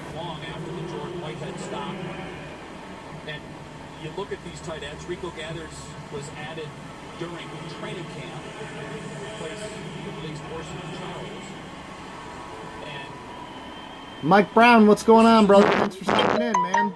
I'm pretty sure I subbed you up earlier, brother, but I'm going to double check just to make sure. Yep, I'm subbed up. You're now up to 13, buddy. Congrats, you're moving up. I just got a text about the Browns. Offensive line looks like shit. I agree with you, bub. I'm not going to text him back, but I totally agree with him. Totally agree with him on that. Our offensive line does look pretty bad. But then again, when you don't have your starting running back and you don't have your starting wide receivers, what do you expect? There's nowhere to go with the football. They know we're not going to run it. He just kind of comes back in. Baker thought he was going to continue out to the sideline, and Baker can't believe it. It's like, come on now, we got to get on the same page here. It's been a little bit frustrating for Baker. Yeah, Baker's getting frustrated. 3rd and 17. Let's see what we can do here. 3rd and 17 from the Browns' 19-yard line.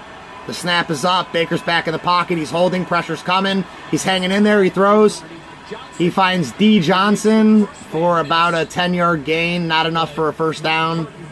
Going to bring up probably about 4th and 7. We're going to be forced to punt. 4th and 5. Yeah, we're going to have to punt.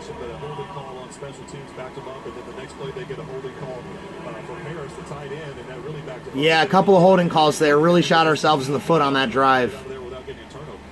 Jamie Gillen punted away for the Browns. Nice first effort for him. 50-yard punt first time around. Scotty Miller deep to receive for the Buccaneers. Baker Snipe. Hey, I appreciate all you guys, man. 65 yards. Not the kind of night he was hoping for, but again, a lot of reasons for that. Yeah, Baker's having an absolutely awful night, guys. It's a little discouraging to see, but at the same time, I know it's preseason. I know we're not pulling out all the stops. I know that we're without Nick Chubb. And this offense tonight is far different than the offense is going to look come week 1 of the regular season. Week 1 of the regular season, we're going to be running the ball. And we're going to be running the ball a lot. Our running backs coach came out in the preseason, in training camp, and he said that Nick Chubb has the talent to be a 1,000-yard receiving, 1,000-yard rushing back. That hasn't been done by only about 2 people in the NFL ever. Get the pressure on him. He's throwing it in the ground. He's shook and he's nervous. Jameis Winston don't even know what city he's in. He's been hit so much. Jameis didn't see the blitz that time. They get Zettel coming off the edge. He was free, and I think Jameis thought that his receiver was going to get a side adjustment off of that, and there was no one in the area.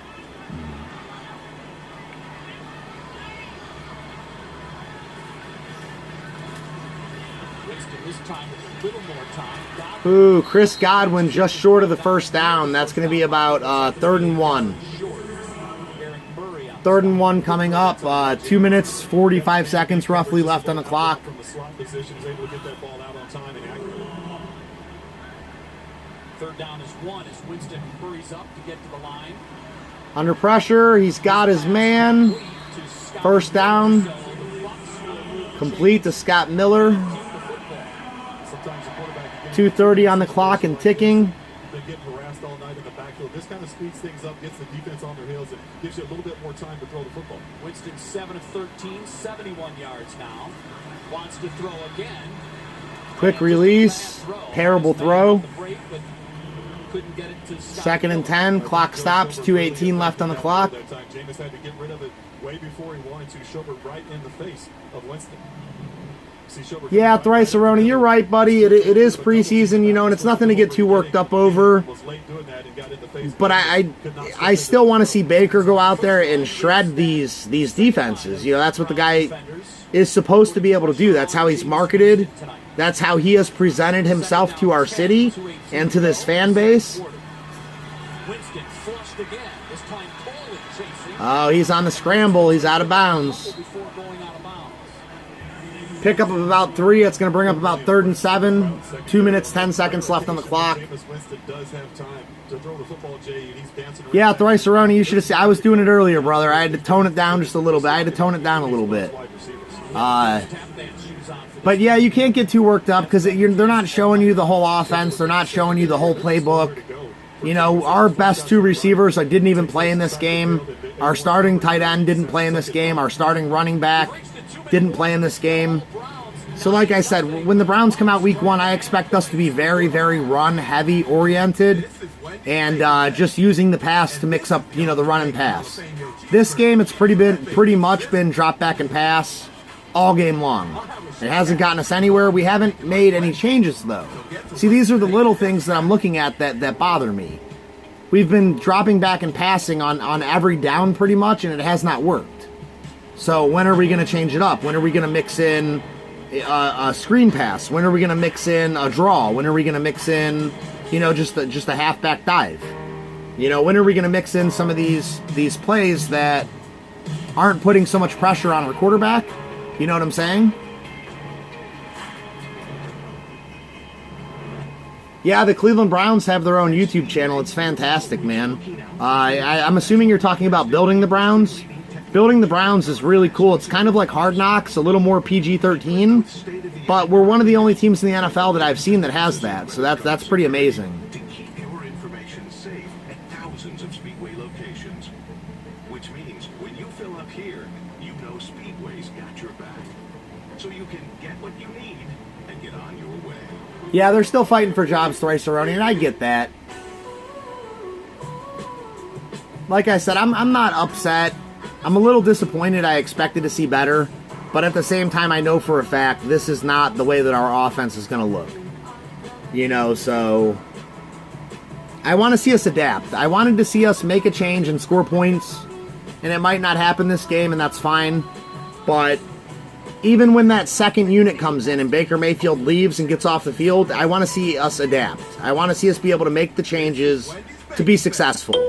Because even if you're going with a little, you know, even if you're going with a limited playbook and a limited game plan, you should still be able to adapt within that limited game plan to make the difference in the game. And we're up 9-0. You know, we don't necessarily have to do anything different. But I would rather be scoring touchdowns than field goals. That's just the NFL. Well, looking at the quarterback play and watching Jameis Winston. Wildcat got a George Brett auto? I'm not sure I know who Wildcat is, Bubba. But man, I'd take a George Brett auto any day. That's a pretty good one to get. Good indicator of the new system. Jameis Winston looks awful. He looks worse than Baker. So I guess I'm grateful for that.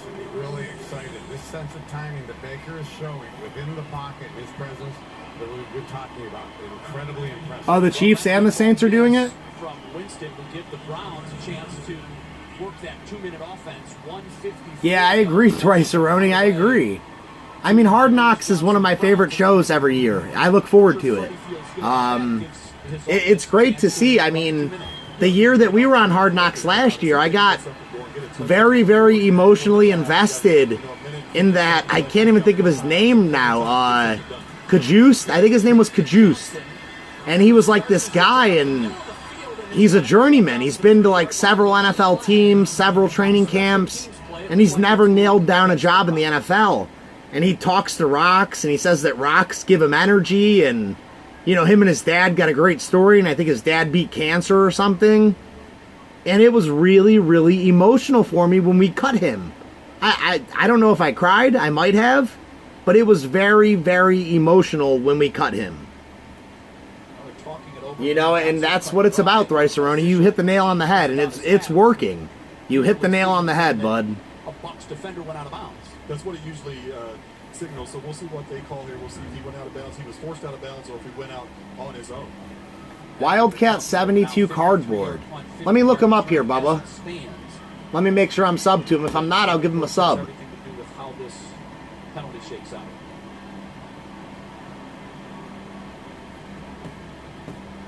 Yeah, these penalties are killing us. Bubba, I don't see how you can possibly be ahead of me in the stream, brother.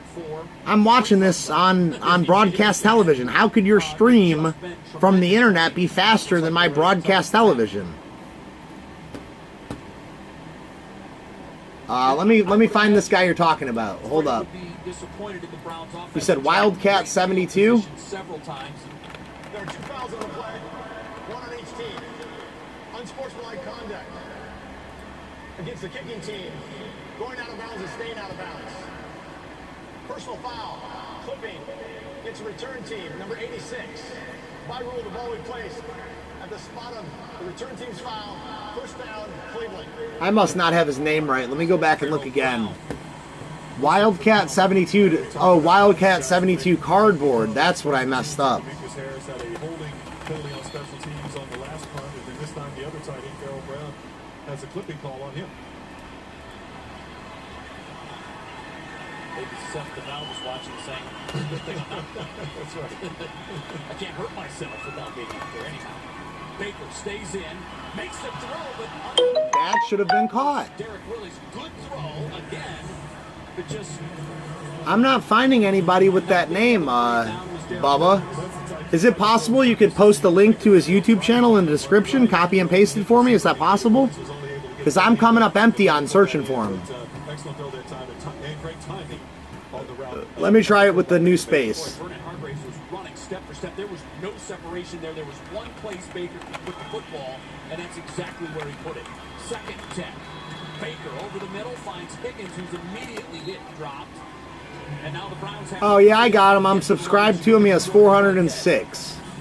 So if he posted a video, my bell's knocked, so it should be up there waiting on me when I get done with this. I try and watch everybody's thing that comes across my screen. I try and support everybody who I'm subscribed to, which gets really difficult sometimes because I'm subscribed to, man. Gosh, guys, this looks awful. Somebody should have been able to come down with that football. But, yeah, I'm subscribed to close to 600 channels, so sometimes it gets very exhausting. You know, and the only thing that I dislike is that I'm subscribed to almost 600 channels, and I only have 230-ish subscribers. So I find that a little frustrating. You know, I watch these people, and you know, I spend time on these people's channels, and then to never, ever, ever see them pop into anything I do, it gets frustrating. You know, so first and foremost, when my notification list fills up and it's this long, I go and I pick. I seen that guy in my content. Bam, and I watch his stuff. You know, and I don't just click on it and hit the like and drop a comment. I watch their content. I'm trying to be involved in these people's lives. You know what I'm saying? Just like I want them to be involved in my life. You know, so it gets frustrating being subscribed to almost 600 channels and not really getting the support that I feel like I deserve, because I give that support to everybody. So it gets a little frustrating at times, but the whole point of that, without the rant, sorry bud, was everything that comes through my feed I check out. So I will see it when I get off of here. I just got a notification for Hotbox Cards 2015 Collegiate. You know, so yeah, it looks like Baker Mayfield's night's going to be done. He did not score a touchdown. He didn't complete but 5 or 6 passes, I think. He looked awful. He looked absolutely horrendous. the receivers looked horrendous, and based on that, Baker Mayfield's numbers are probably career lows. Number 69 over there working against Chris Smith. You see the You know, he had better games under clueless Hugh Jackson before he got fired. really just stays on there, and the officials going to call that one every time. But yeah, I try and watch everyone's channel, Bubba, so I will see the George Brett auto. I can't wait to see it either. Thanks for tipping me off. I'll be sure to watch that one. The Bucs are really pinned back. The Bucs do have a timeout left, or the Browns rather. Yeah, Thrice Aroni, I appreciate you, brother. Appreciate you, brother. Here in the last 50 seconds. Winston throws. The ball is knocked away by Joe Schobert. The terrific pass defending. So you're pulling this game down in Georgia? I can't believe they're broadcasting this all the way in Georgia for a Florida game. Bringing up a second down and 19 situation. Jameis had a lot of time to throw that time, but Schobert, I'll tell you, he did a great job because O.J. Howard is a tough cover out in open space. He's a very good pass receiving tight end, and Schobert able to undercut that and get a hand on the football. Winston to throw. All right, so Winston just threw it. He's got a receiver. He just got tackled. I know there's going to be a little bit of a delay. I don't know how much ahead of you. I don't know how much ahead of me you are, but you do seem to be ahead. Somehow, amazingly.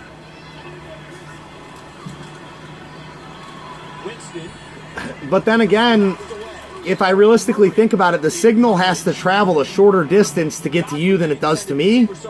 Unless maybe, I mean, I don't know much about television and broadcasting, but I would assume you being right next door to Florida, the signal has to go a shorter distance than it has to go to get to me all the way in Cleveland.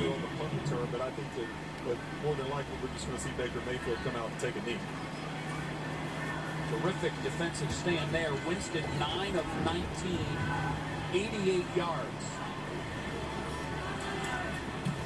9 of 19 for 88 yards for Winston. I'd like to hear what Baker's stats are. They can't be much better. All right, knowing Freddie Kitchens, we might give Baker Mayfield another shot here. I doubt it. There's only 8 seconds left. I highly doubt it. But knowing Freddie Kitchens and knowing Baker Mayfield, I know that they came out with an agenda to score a touchdown. I wouldn't be surprised if you don't see Baker come in for one more snap, one more throw, and try and get into field goal range. Johnson's impressed the Bucs coaching staff. In fact, Freddie had said, it wouldn't surprise me at all to see Baker come try and get us in a field goal range.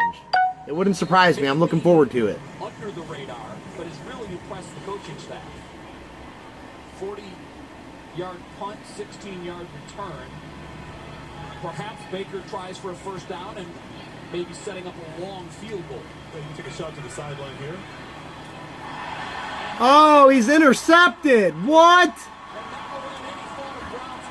Looks like Baker Mayfield took a hit on that.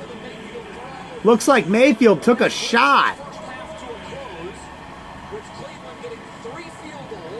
Oh, you're in Alabama. Sorry, brother. I get Atlanta and Alabama mixed up. I know I shouldn't. One's a city and one is a state. Not his best ever. He's definitely not going to be pleased with this, and Freddie Kitchens going to be upset with his offense not being able to get a touchdown on the board in the first half. John Doss down on the field with Freddie Kitchens. John? White coach defense really dominated that first half, especially yours in that pass rush. You know, they're playing with some passion, some energy. They're playing one play at a pass. Offensively, we're not making any plays. The balls are there to be made, and we're not making any. So that's what usually happens. When you can't protect and you don't make any plays, that's what happens. You're giving the rookie the range tonight, Austin Seibert. Very impressive there in the first half. Yeah, he was. He did what he was supposed to do, hit it between the two yellow poles. Thank you, Coach. Kitchens is pissed. Kitchens is pissed. Freddie Kitchens is pissed.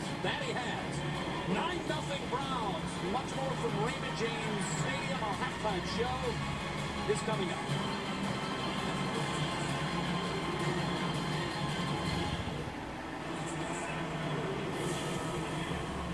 Being a Cleveland Browns going to involve everything. We're going to find out who's with us and who's not here in this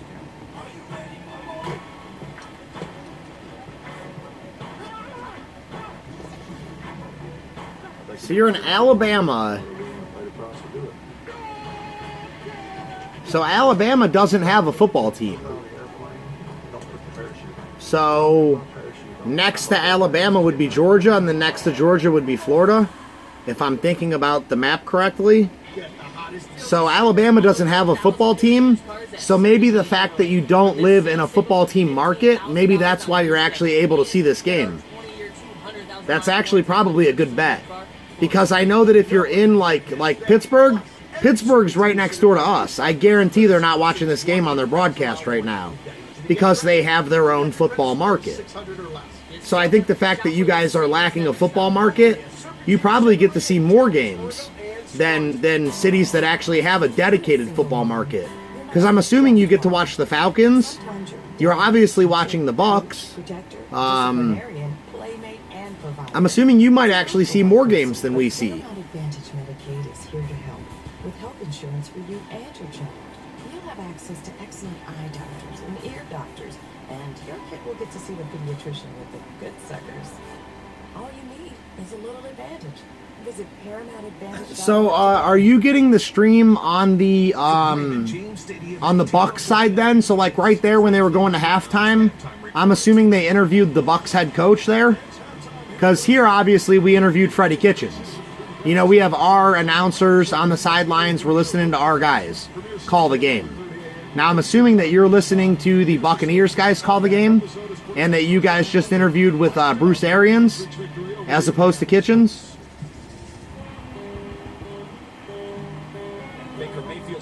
College football team, buddy, I'm a little ashamed to say it, especially recently, and I know it's a really, really bandwagon thing to say, but I am a Notre Dame fan.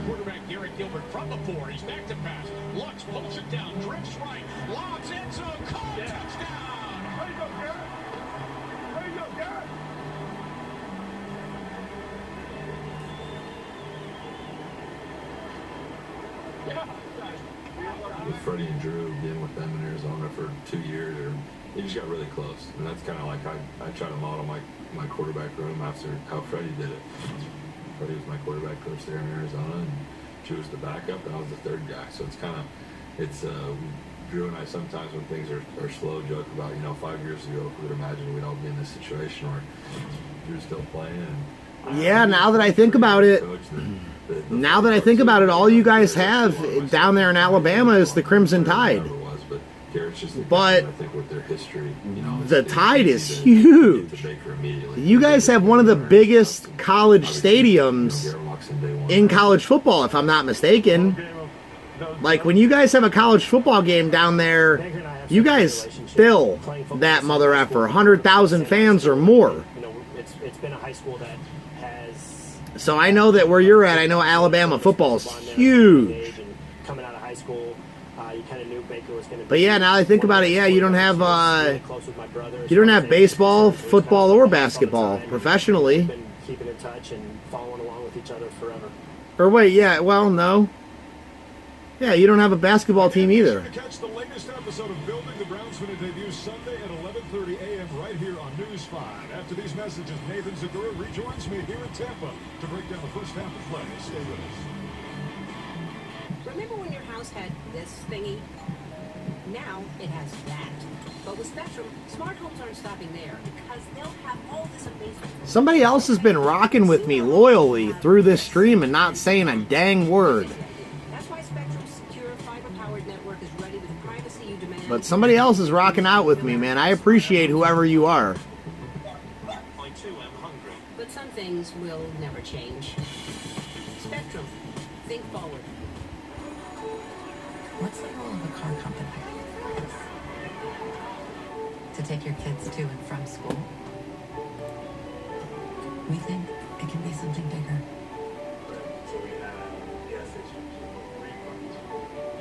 This summer, Volkswagen is supporting America's teachers. Visit your VW. Alright, I'm gonna go ahead and swap my dogs out here. Let one dog in, let the other dog out. Volkswagen Drive Bigger event and lease a value packed 2019 Tiguan S for just $189 a month. News 5 Originals are not your standard news of the day. You will get information that you can take away to improve your life. Stories that are going to leave you feeling proud.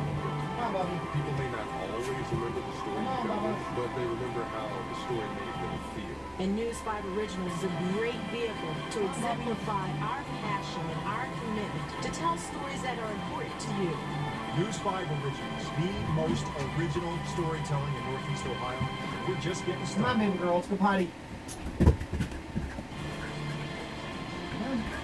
potty. Defense dominating the first half here in Tampa. The Browns leading the Tampa Bay Buccaneers 9-0 here in the third preseason ball game of this 2019 state. Welcome back inside Raymond James Stadium. I'm News 5 Sports Anchor John Bass, alongside Browns insider Nathan Zagura. And Nathan, the same defense dominated the first half. Said nobody's asking me any questions about the defense. Well, they'll be talking about the defense after today. Our first look at the defensive front all together. We told you they were the talk of training camp. Miles, Vernon, Ogunjobi, Richardson, 2 sacks in 1 drive. The defense had 5 sacks in the first half, forced a holding penalty, and were just absolutely dominant. Of course, the big story entering tonight was the preseason return of Baker Mayfield. Tough sledding there for QB1 there in the first half. Yeah, he said he wanted a half. We didn't think he was going to get it. We thought we'd see some efficiency and then out. But Oh, you like the Crimson Tide and the Georgia Bulldogs? I thought the Georgia Bulldogs and the Crimson Tide were like arch rivals, unless you can't be talking about the Georgia Bulldogs. That should be like your arch rival, shouldn't it? Well, Auburn, I take that back. Auburn would be your arch rival from the Iron Bowl. But that's terrible to hear your wife is an Auburn fan, buddy.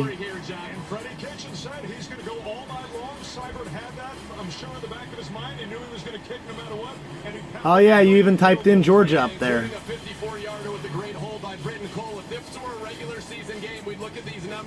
I've never heard of Hargrave Cable, buddy. I've never heard of that in my life. Up here, our cable services are like Cox, Time Warner, Wow, Windstream, DirecTV, and Dish Network, I think. That are on the bubble of that receiving core not doing themselves some help tonight. No, Jalen Strong, who really kind of had established himself, I thought struggled tonight. A couple of drops. Derek Willis, a couple of drops. The only guy that looked like we expected him to look was Hollywood Higgins. The good news is, though, we're counting on Hollywood, Landry, and Beckham when these games matter, but we'd like to see them out there. We won't in the preseason, but we'll see how they look when it comes to the Tennessee Titans. All right, Browns lead it 9-0 here at halftime. For Nathan Zagura, I'm John Doss. Thanks for watching Halftime. Back to Jay and Tim in the booth when we come back.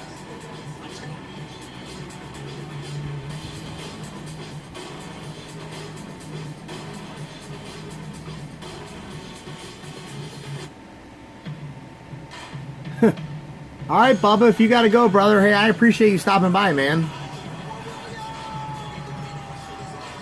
I'm going to take this opportunity to go get me some water. But if you're not here when I come back, I appreciate you stopping by, brother. Appreciate all the support. Thanks for hanging out and watching the Browns game with me, man. It was fun. It wouldn't have been fun if you weren't watching it with me. I appreciate you, man.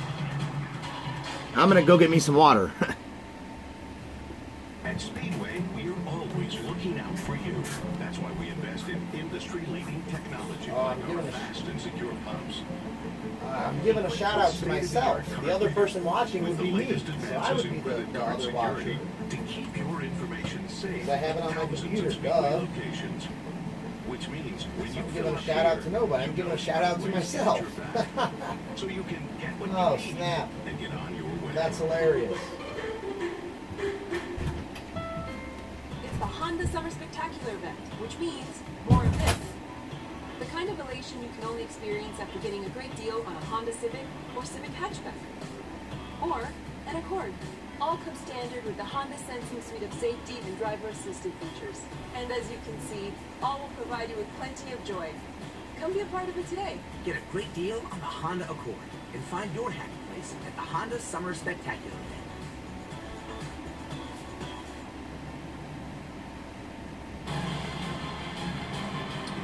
Back from Tampa. The Browns with a 9-0 lead, but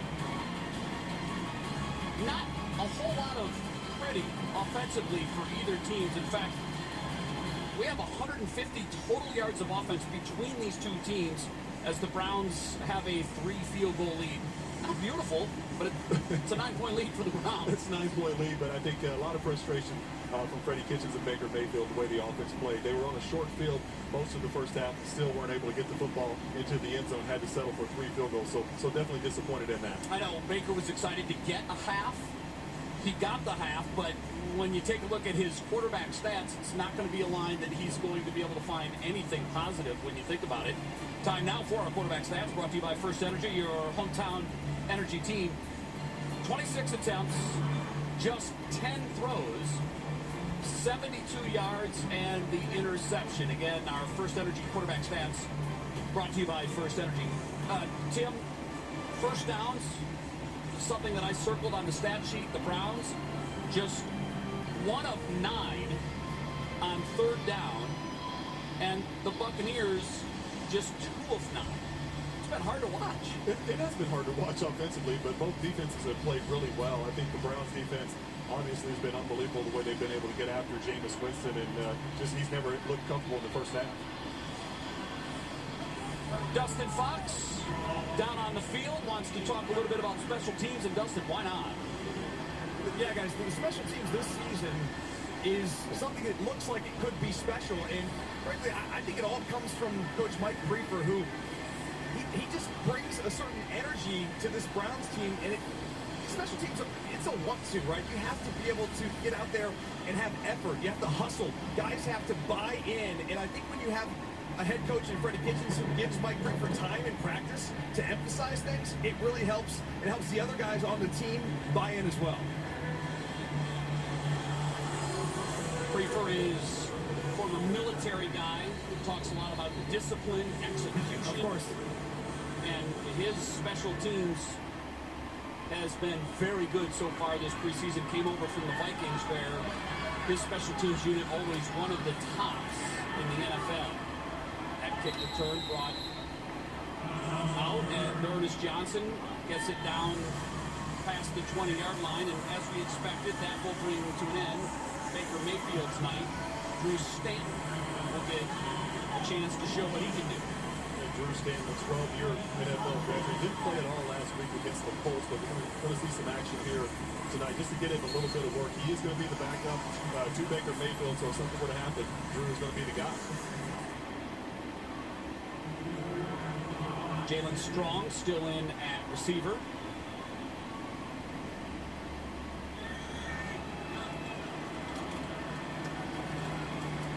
And the Browns will start the second half by keeping it on the ground. You talk about the stats for Baker not being impressive. The run game stats really not good either. 5 rushes for 11 yards for Kareem Hunt. Just offensively, a really tough night for these Cleveland Browns. Thank goodness for that ferocious defense, particularly front 4. Coming up with 5 sacks. Denzel Ward also helping out in the sack department. Bad snap. Stanton has all he can do to scoop it up, and he's dropped on the turf at the 7-yard line. So a miscue by this Browns offense here to start the second half. Put them in 3rd and very long. Yeah, bad snap that time. I think that was Trevor still in there at center, but the ball bounced back. Looked like this, slipped out of his hand, and he was trying to snap it back to Drew Stanton with the shotgun. 3rd down and 26 for this Browns offense. Willis, the lone receiver at the bottom of your screen. Stanton looking that way, now throws it underneath to Ernest Johnson, who makes the first man miss and picks up a good chunk of yards, which at least will help with the flip of field position. He's finally brought down at the 26-yard line. 3rd and 25 situation, backed up in your own territory as a quarterback. Really, all you're thinking there is just get a completion. You're really not going to convert that, rarely going to convert that for a first down. So really, you're just trying to give your punter some more room where you can flip this field for you. J.B. Gillen on to kick it away.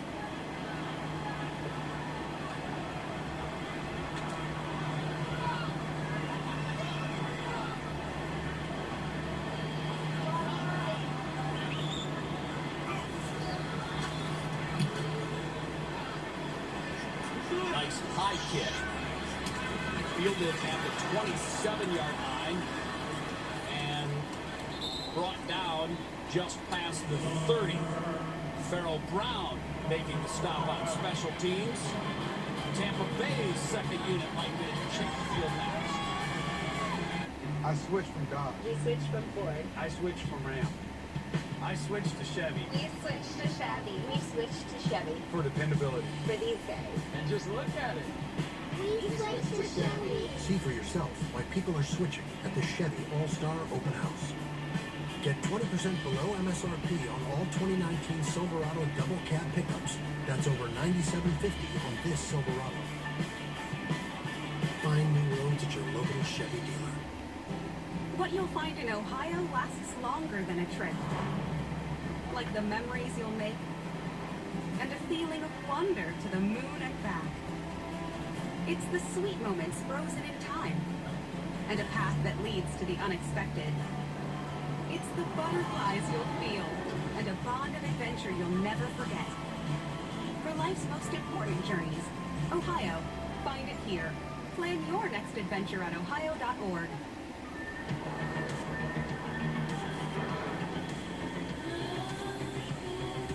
The 2019 Cadillacs are made for summer and made to move.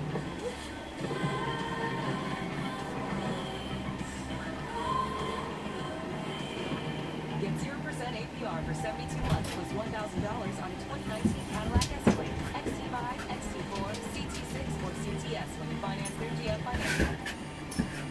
This is a place where people start the day early, put in hard work, find time for things that matter, and still keep it moving. Where dedication is key, and flexibility is a real option.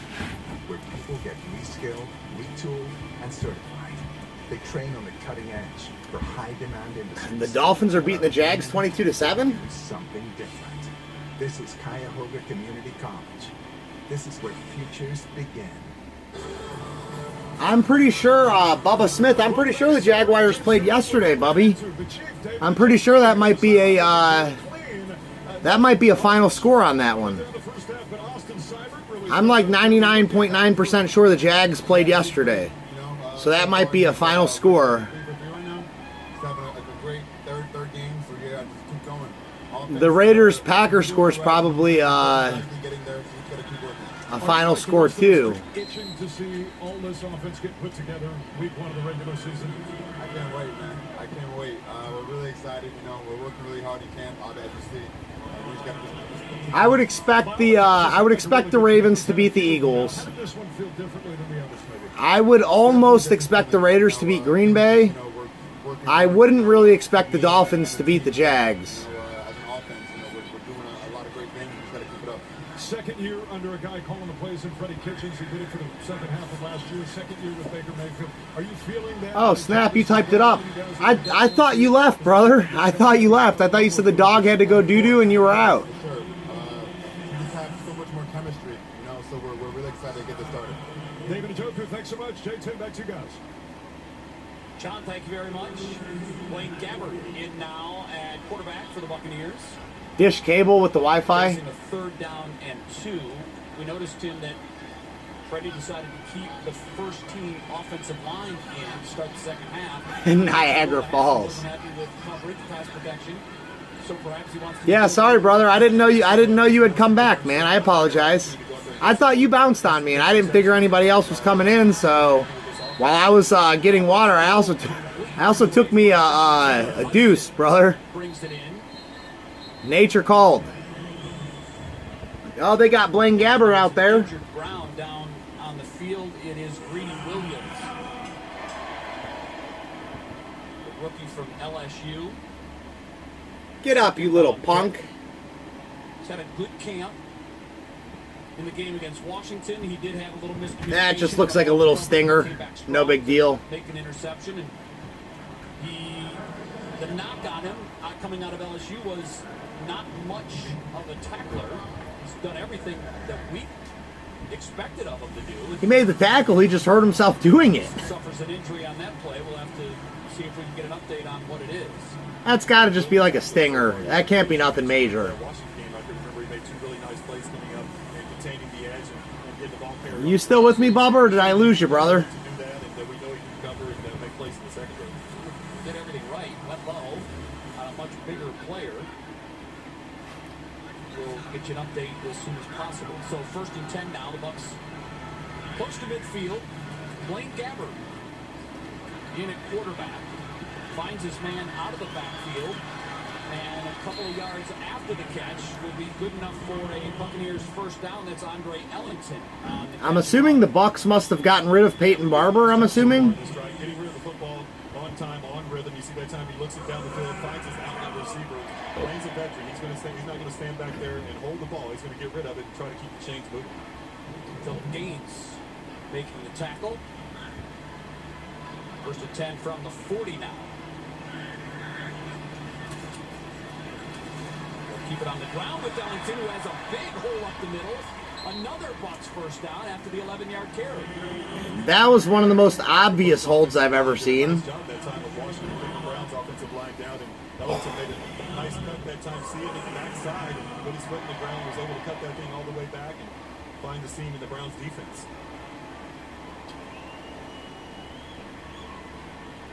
So the second team offense. No, I guess it really wasn't. I guess it really wasn't. Success here in the first half. You mentioned Blaine Gabbert, guy that's been around. He knows the drill and certainly looked every bit the part tonight. Quick throw this time. Moving forward for a pickup of about 4. On the reception was Matthew Eaton.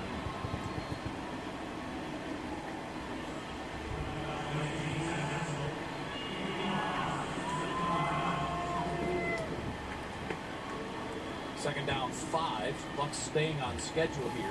Gabbert starting 4 for 4, 33 yards.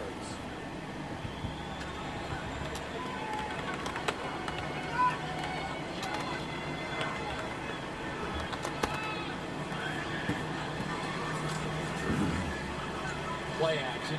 Tips. Oh! Throw over the middle. Had a chance to intercept that one. Was tipped before it got to the receiver. Intended receiver was Tanner Hudson. Well, Blaine forced that one a little bit. There was a lot of white jerseys in the middle of that middle of the defense. He tried to sneak it in behind. I think he was trying to throw it behind Taylor there. Taylor had his head turned, but good job by the Browns underneath coverage and getting a hand on that football. Philip Gaines making that play. 3rd down 5 now. Browns showing like they want to bring pressure. Gabbert flushed. And Dang, Blaine Gabbert. And this now the deepest penetration for the Buccaneers offense all night. And Gabbert is Blaine Gabbert still got it after all those years. Looking better than Jameis out there. I think he just effed his hand up, though. Or effed his wrist. It's got to be like an arm or a wrist injury. I think he broke his wrist, I believe. Pick something up here on the replay. No? Well, looked like his left hand, and he's immediately calling for it. That doesn't look good. We'll sort it out when we come back to Raymond James. That's got to be a shoulder injury. What do you think? Is Bud Light Orange coming back this summer and never leaving? And brewed with real orange peels? Yes, that's what mint.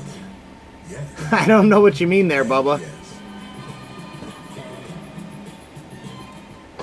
Dad, the Echo Sport is messed up. Oh no. It won't go over 6. It's hard for me to tell what happened to him. You think that was a shoulder injury? I missed all of Tyler's calls and texts. I missed Julie Baker's pool party. Julie Baker. The one who always flirts with Tyler? Right. Ford Mikey. Oh, you were talking about my dog. Sorry, man. Incoming messages.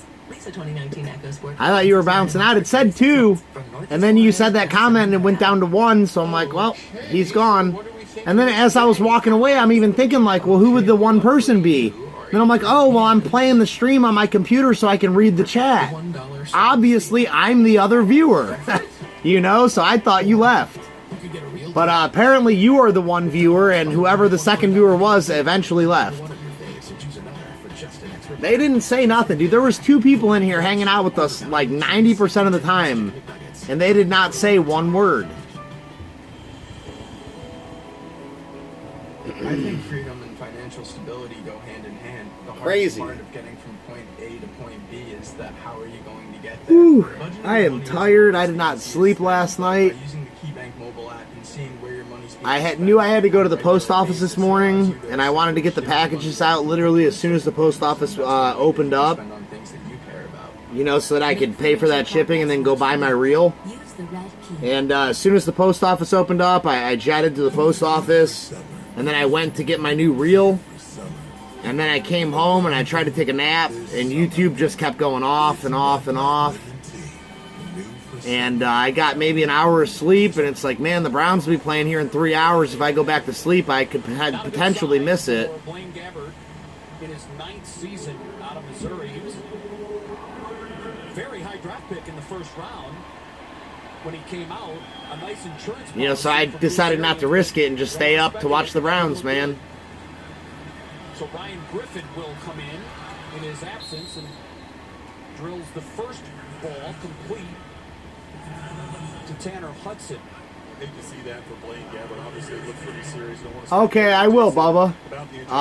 There's still going to be a little bit of a delay. Right now, I'm at 8:24 or 8:23, 8:22, 8:21, 8:20, 8:19, 8:18, 8:17. Six-year man out of Tulane. That's the game clock, not the play clock. Sorry, bud. Out of school with New Orleans, spent most of his time there prior to coming to Tampa Bay. Griffin hit as he throws, and that's incomplete, but there's a... Now we're back up to 2 again. We're back up to 2. I'm thinking that's Cleveland Card Connection, I'm thinking. Just grab the receiver.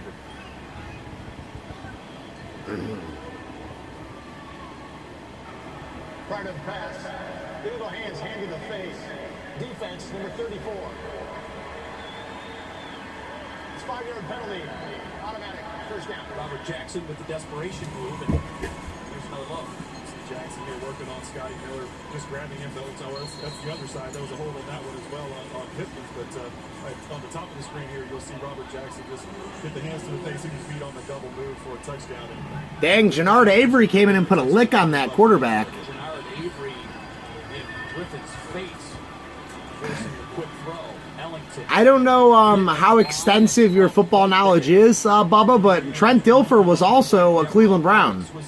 And he was also the Super Bowl champion of the Baltimore Ravens.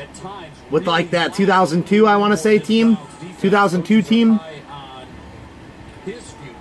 But honest to goodness, I'm a pretty big football fan. I don't remember Trent Dilfer being on the Bucs.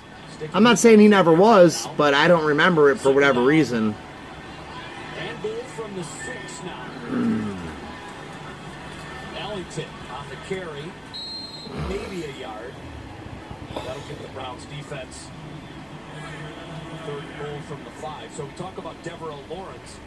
And now this is just a depth issue, but Coley's a guy who's started much of the last 2 seasons for this Browns defense, and Aquale is another guy that we know can play. And this just gives you a peek at the depth that this Browns defense has. It's a good problem to have, especially up front, that front four, where they really have a lot of talent to rotate a lot of bodies in there at all those positions. Griffin from the gun. Going to the middle of the end zone and unable to bring it in is Tanner Hudson. I hope they kick the field goal, man. I hope they don't go for it, because I do not have faith in this unit right now. Again, very, very good down here inside the tight red zone. The windows are tight down here, and I thought that Ryan Griffin did a good job putting this football. Speaking of refreshing Niagara Falls water. Tight end actually to go up and make a play for it, but Darius Taylor all over Hudson on that one. Cairo Santos on to try a kick. Matt Gay missed the Bucs' first attempt off the left upright. This a 23-yard try. It's good. And he bangs it through. He got that one. It's been all field goals tonight. The Browns up 9-3 from Raymond James. Here's your Buick, sir. Actually, that's not good. Your Buick doesn't have a roof rack. This is my favorite. How are we gonna fit in your mom's Buick? Easy. Yep, 9-3. Me too. 9-3. Buick's fresh new line. Man, I cannot wait to go try out this glide bait, dude. I can't keep my hands off it. I just can't wait to go try it out. Now that I've got a good quality reel, good quality. Well, I had good quality line, but now that I've got good quality reel, I cannot wait to go try this glide bait.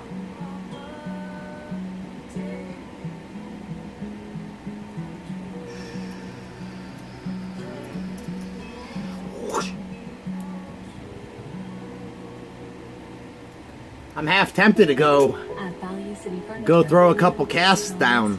The only reason I'm not is because it's dark and I wouldn't be able to film anything. I believe I could still catch a fish at this time of night, but I wouldn't be able to film it. So I mean, like, yeah, I would enjoy it, but anymore I love filming it. You know, I love documenting, you know, catching the fish.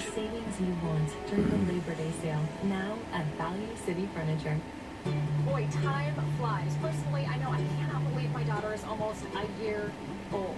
Those are big steps. Moments are special. Time matters. It's important how we spend it. We're here with our daughter. Yeah, I agree. That's what I was thinking. I was thinking shoulder injury. But then when he came off the field, it looked like he was holding his hand. But maybe he was just holding his arm up to try and get his shoulder to stop hurting. But the way that he fell and the way that he landed, I immediately thought like arm or wrist.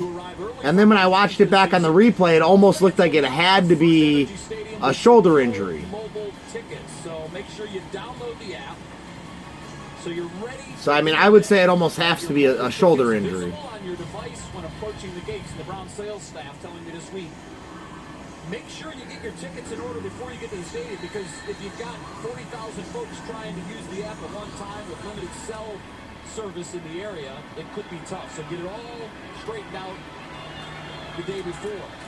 To Ernest Johnson on the return, has some room up the right side and pushes his way forward past the 30-yard line. So once again, Ernest Johnson showing out on special teams. So what happened when I was up using the bathroom? Did I miss the Brown? I'm assuming I missed our first second half drive.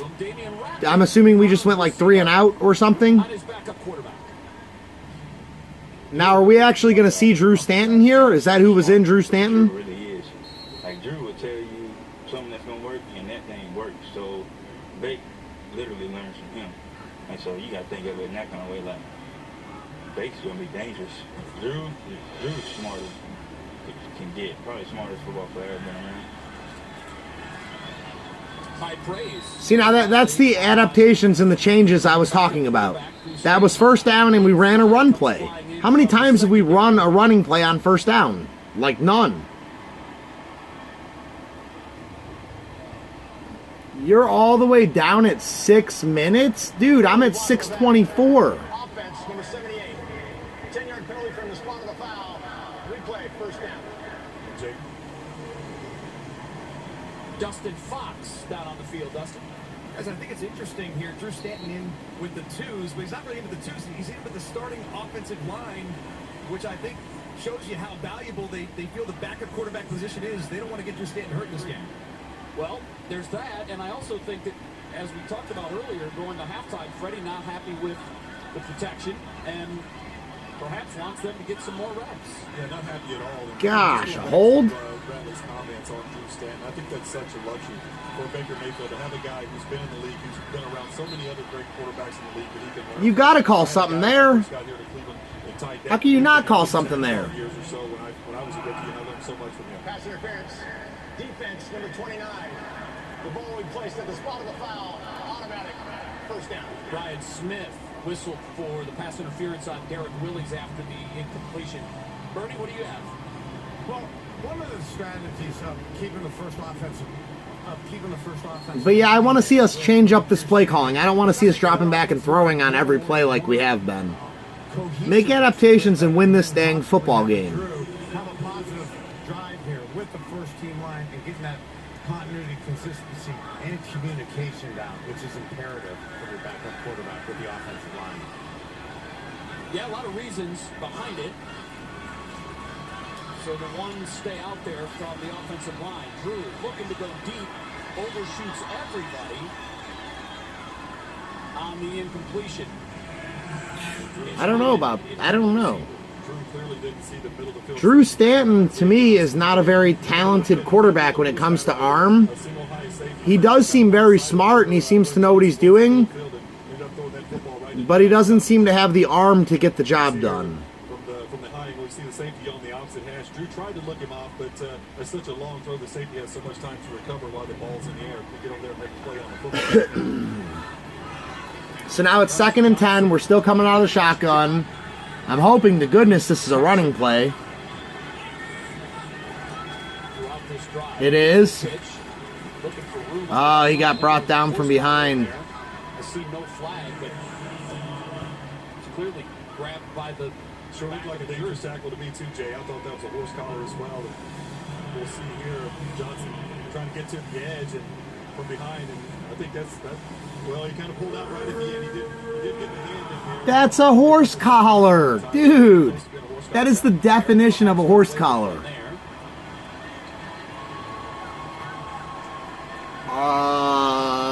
Johnson impressing on all right, let me see a first down, guys. Running the ball. You hate to say anybody's safe, but it sure looks like he's done everything he can. He's made a great case to make this football team. He's such a versatile running back, and as you mentioned, Jay, for a young guy, that should have been intercepted. To pick up blitzes the way that he does, and obviously he contributes very much on special teams. Trent Dilfer was on the Bucs for that long. That must have been where he got his start. And then I'm assuming from there he went to Baltimore, and then from Baltimore he went to Cleveland. I'm assuming. That's Freddie's talked about that. That's definitely going to have an impact on who makes the team. So Gillen to kick it away again. Active night for him. Lobo Wilson, the deep return man for Tampa Bay, and Gillen gets into this one. Fielded at the 16. Wilson trying to get the corner and does. And Gillen comes up and makes the tackle. That will help your case when you're trying to make the football. This punter, this kicker is insane. You got to be able to come down and make tackles on special teams. Gotta love the hair. This is a punter, folks. Making the play. That was awesome. That was one of the best plays I've seen all night. That combination of people allows us to maximize our experiences for the benefit of our fans. To be honest, dude, I expected us to take the Tampa Bay Buccaneers and beat them in the ground completely. So the fact that we're kind of getting stomped like this, I mean, we're not getting stomped, but we're not winning the game either. We're not winning the game comfortably like I believe we should be. Get a great deal on the Honda Pilot, part of 2019's best SUV brand, at the Honda Summer Spectacular event. Did you hear that with Giant Eagle's new Fuel Perks Plus, you can now earn perks when you fill up at GetGo? It's great. So now it's let you see what again, buddy? I can't show my TV. YouTube will straight up warn me and threaten to delete my channel. I guess great news travels fast. And that's one thing I don't want to do is lose my YouTube channel. I'm assuming the audio's okay. I'm assuming the audio's fine. One piece of advice. You know, because I'm commentating over it. Me and you are having a conversation. So I'm assuming the audio is not a big deal as long as I'm reacting to the game. I'm assuming that's fair use.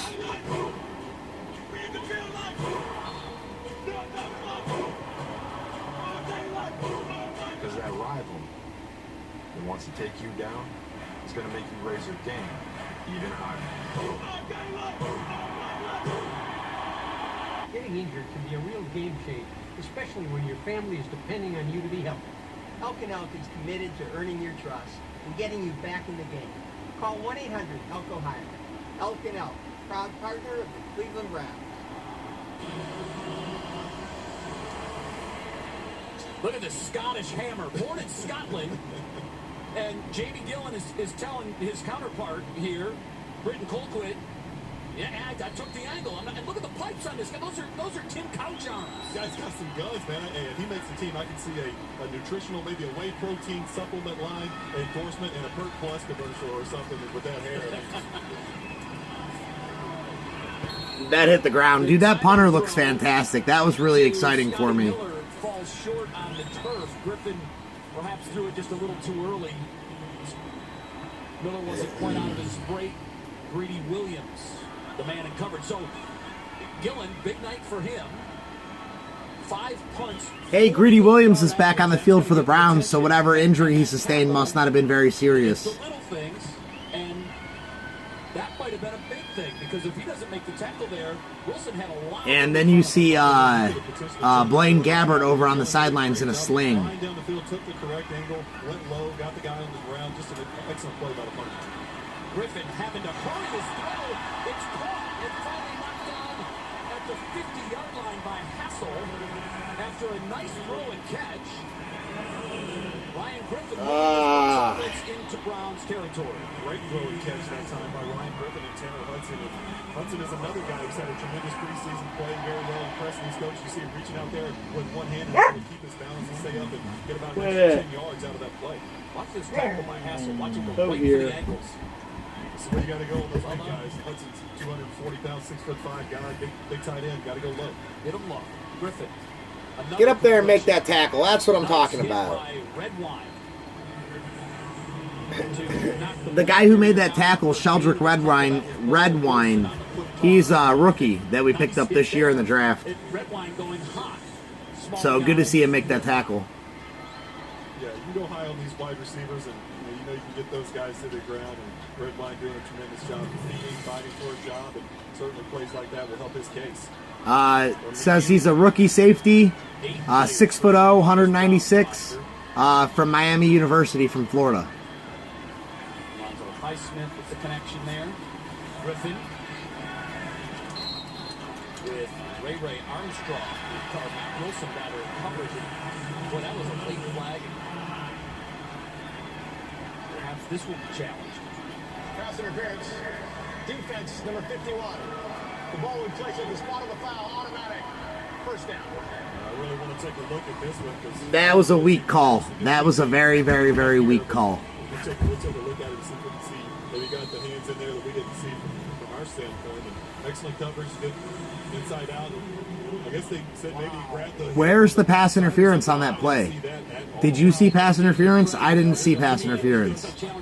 And Tim, this is one of those cases where if this is upheld, and they're going to Freddie Kitchens is going to challenge it. That's getting reversed. There's no way that's pass interference. No freaking way. hand check a guy, And Cleveland is challenging the ruling of pass interference on the last play. This will be interesting. You know, the reason we have this rule now is because of that New Orleans Saints hose job last year against those the Rams. That's the reason we have these challenges now on pass interference calls. Watch Wilson's right hand on the hip of Hudson. He just kind of touched it. He didn't really pull the hip and spin him around. If he did, you would see Hudson's kind of shoulder kind of spin around as he goes up to try to make that play, but that's not what happened. And Wilson, I don't think that's pass interference at all. That's not pass interference. Draw the penalty because as soon as the ball hit the turf, he's looking around for the flag, and it came in a little late. You're at 4 minutes. I'm in a freaking coach's review. For you here. There was definitely contact, but to your point, yeah, you would think you would have to hook the hip. And it just didn't look like Oh, that. wow. Yeah, you must be a little bit behind. We're down to 319 here on this stream. 319. When Freddie could have challenged the pass interference, it did. That was a hook of the hip and a play. We saw him spin Jalen Strong around. That was a definite pass interference. That one on Mac Wilson, in my opinion, is not a pass interference. I wonder how you got so far behind. They must have did an extra long extended commercial break or something. No question. The new pass interference rule, again, instituted after the incredible miss in the NFC Championship game that really sent the Rams to the Super Bowl and not the New Orleans Saints. Oh, man, I'm so exhausted. Guys, Bernie, Dustin down the field, we've talked to you about this. I don't know anybody that loves it. Where are you guys on it? I don't love it. Bernie, your thoughts on it? I think, number one, it just takes forever. The ruling on the field stands as called as defensive pass interference. Bernie, what do you think about it? Cleveland will charge with a first-team timeout. Well, actually, I was talking with the referees and side judges in pregame warm-up. I don't want to get on. Honestly, Bubba, brother, what did you see on that play? Did you see pass interference on that play worthy of a penalty? Ticky-tack calls, and they're going to uphold the calls. What's the point? Well, and it's just not pass interference. Good point. I mean, if you're going to go back and take a look at it, and you see it's clearly not pass interference, what's the point of even having that rule? Absolutely. That's what you get. You cheat and you get sacked. That is what you get. Ryan Griffin, he came free, almost untouched. Looked like he shot the A-gap. Someone had a blown assignment. Yeah, another blown assignment there. And Lawrence playing in the backfield and another sack for this Cleveland Browns defensive front. 6. Wow. 6 sacks. And we have a quarter to play. Yeah, I'm with Bernie. I mean, I don't know what universe that is pass interference. And when you juxtapose that with the no call last year in the NFC Championship game, this could become a real issue for the 2019 season. Flag down. That was definitely offsides. That's a free shot down the sidelines. That was a neutral zone infraction / offsides on the Cleveland Browns there. Number 51, Mac Wilson, maybe? Okay, that was actually Jannard Avery, if they're calling 55. What we saw Baker do earlier, he saw the flag, he knew he had a free play, and he took a shot. Yeah, good awareness that time. I think that was Jannard Avery jumping off sides, and Griffin did a good job of realizing he had a free shot down the sideline, hanging in the pocket, letting that thing develop and taking a shot. Second down and 14 then. The Bucs get 5 of those sack yards back on the penalty. And again, the Buccaneers have moved it inside Browns territory. Griffin skips it into his receiver, was facing nice pressure that time by Coley, and he had to get rid of it. All right, so right now we've got 2:28 left on the clock. Third down and 12. Someone's getting free. He's trying to step up into the Third down and 14. They took my cheat sheet away. At the end of that one, but Griffin doing a nice job just trying to fight and let something happen.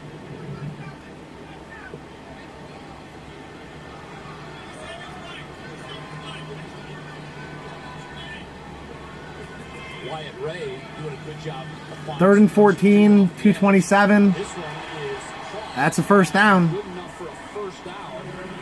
I think you're ahead of me. I don't know if you're ahead of me or behind me. You're confusing me. A good throw by Griffin. Both of these guys are impressive so far. Ryan Griffin and Chandler Hudson now. But yeah, dude, for those big musculars, like this is actually a glide bait, so it's not too heavy. It's wood and it floats, so it's not too heavy.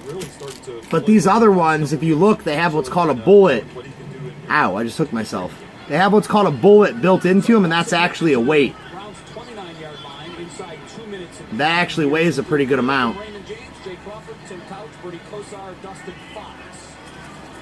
So they actually have these weights built in. I would say that's a full ounce, if not more. And then on these other jigs, this one doesn't have a bullet, but it's got that smaller built-in weight. But again, this is meant to go on top water, so it's not going to have the heavier weight. And then the spinner, it's got a weighted head.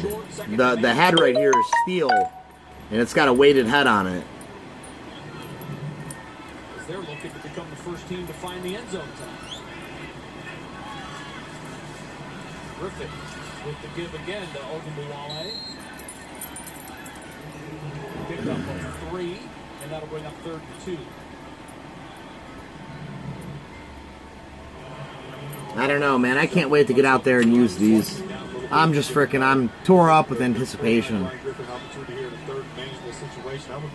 Oh shoot, I killed my chat. On this play if I were the Browns. Well, he's been the go-to man for this Bucs offense tonight. And I'm sure Griffin is looking at him. Now Hudson moves as the up back. Frank's Card Corner, thanks for stopping in, brother. Believe me, tomorrow morning when we get out there at about 6:30, we are going to reel them in. You better believe it. Tampa Bay scored the first touchdown, took the lead. It's looking like the Browns are probably going to lose this game unless we put in Unless we put in that Gilbert kid that we got from the AFL, I don't see us winning this game. Or not the AFL, the AAF, I believe it's called. Brian Griffin did a great job of seeing the blown coverage by the Browns and getting his eyes in the right spot and delivering that ball for a touchdown. Ricky Clark, what up, what up, what up? Attention to where Hudson was, but the Browns paid a little too much attention to him. Matt Gay on to try to... Yeah, Ricky, I live in a camper, brother. This is the house. I would give you a tour, but it's super dirty because I live by myself in a camper, so I don't really clean. Because why would you, I guess? If you don't have a woman bitching at you to clean, I don't know, maybe I'm just different, but I got stuff scattered everywhere. So I'm not going to give you the tour, but it is a camper. I live in a camper. He's getting rid of the football quickly, making great decisions. His eyes are in the right place. That's what you look for in a quarterback. You can see where his eyes are. He's seeing the right things and going to the right. Oh, you're doing a fantasy football draft tonight, Ricky? Who do you have on your team so far, bud? Browns running backs watching together. Hunt, Chubb, Hilliard. So Leggett finds the end zone for the first time for either team tonight. Third-year man out of Clemson. My fantasy football draft isn't until September 1st, so I've got a lot of time to think about what I want to do. Pass for Brian Griffin. David Sheehy Giuseppe.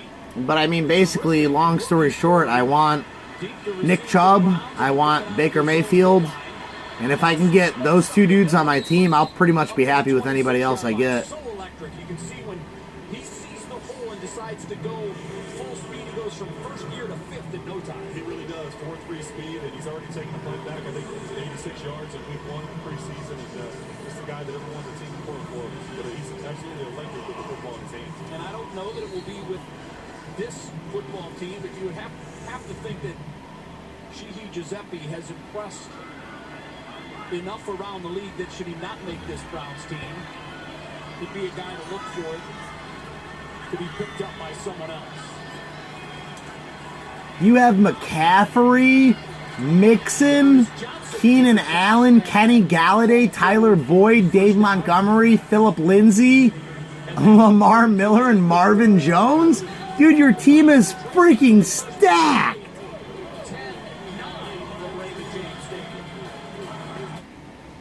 I'm assuming Baker Mayfield won't be there for you. I'm assuming just based on how stacked your team is. And I know you know your stuff, Ricky, but if Baker's not there, I'd be looking at Russell Wilson. And to be honest, maybe even Derek Carr this year. And maybe even Dak Prescott. I'm kind of like up in the air on guys who have done piss poor in the past, but have added new talents, new coaches, and new offensive schemes. So if I was you, those are kind of the guys I'd be looking at. Russell Wilson, Dak Prescott, maybe Derek Carr, Derek Carr. Maybe Derek Carr, and Baker Mayfield would be my top choice, but I'm assuming he's gone for you.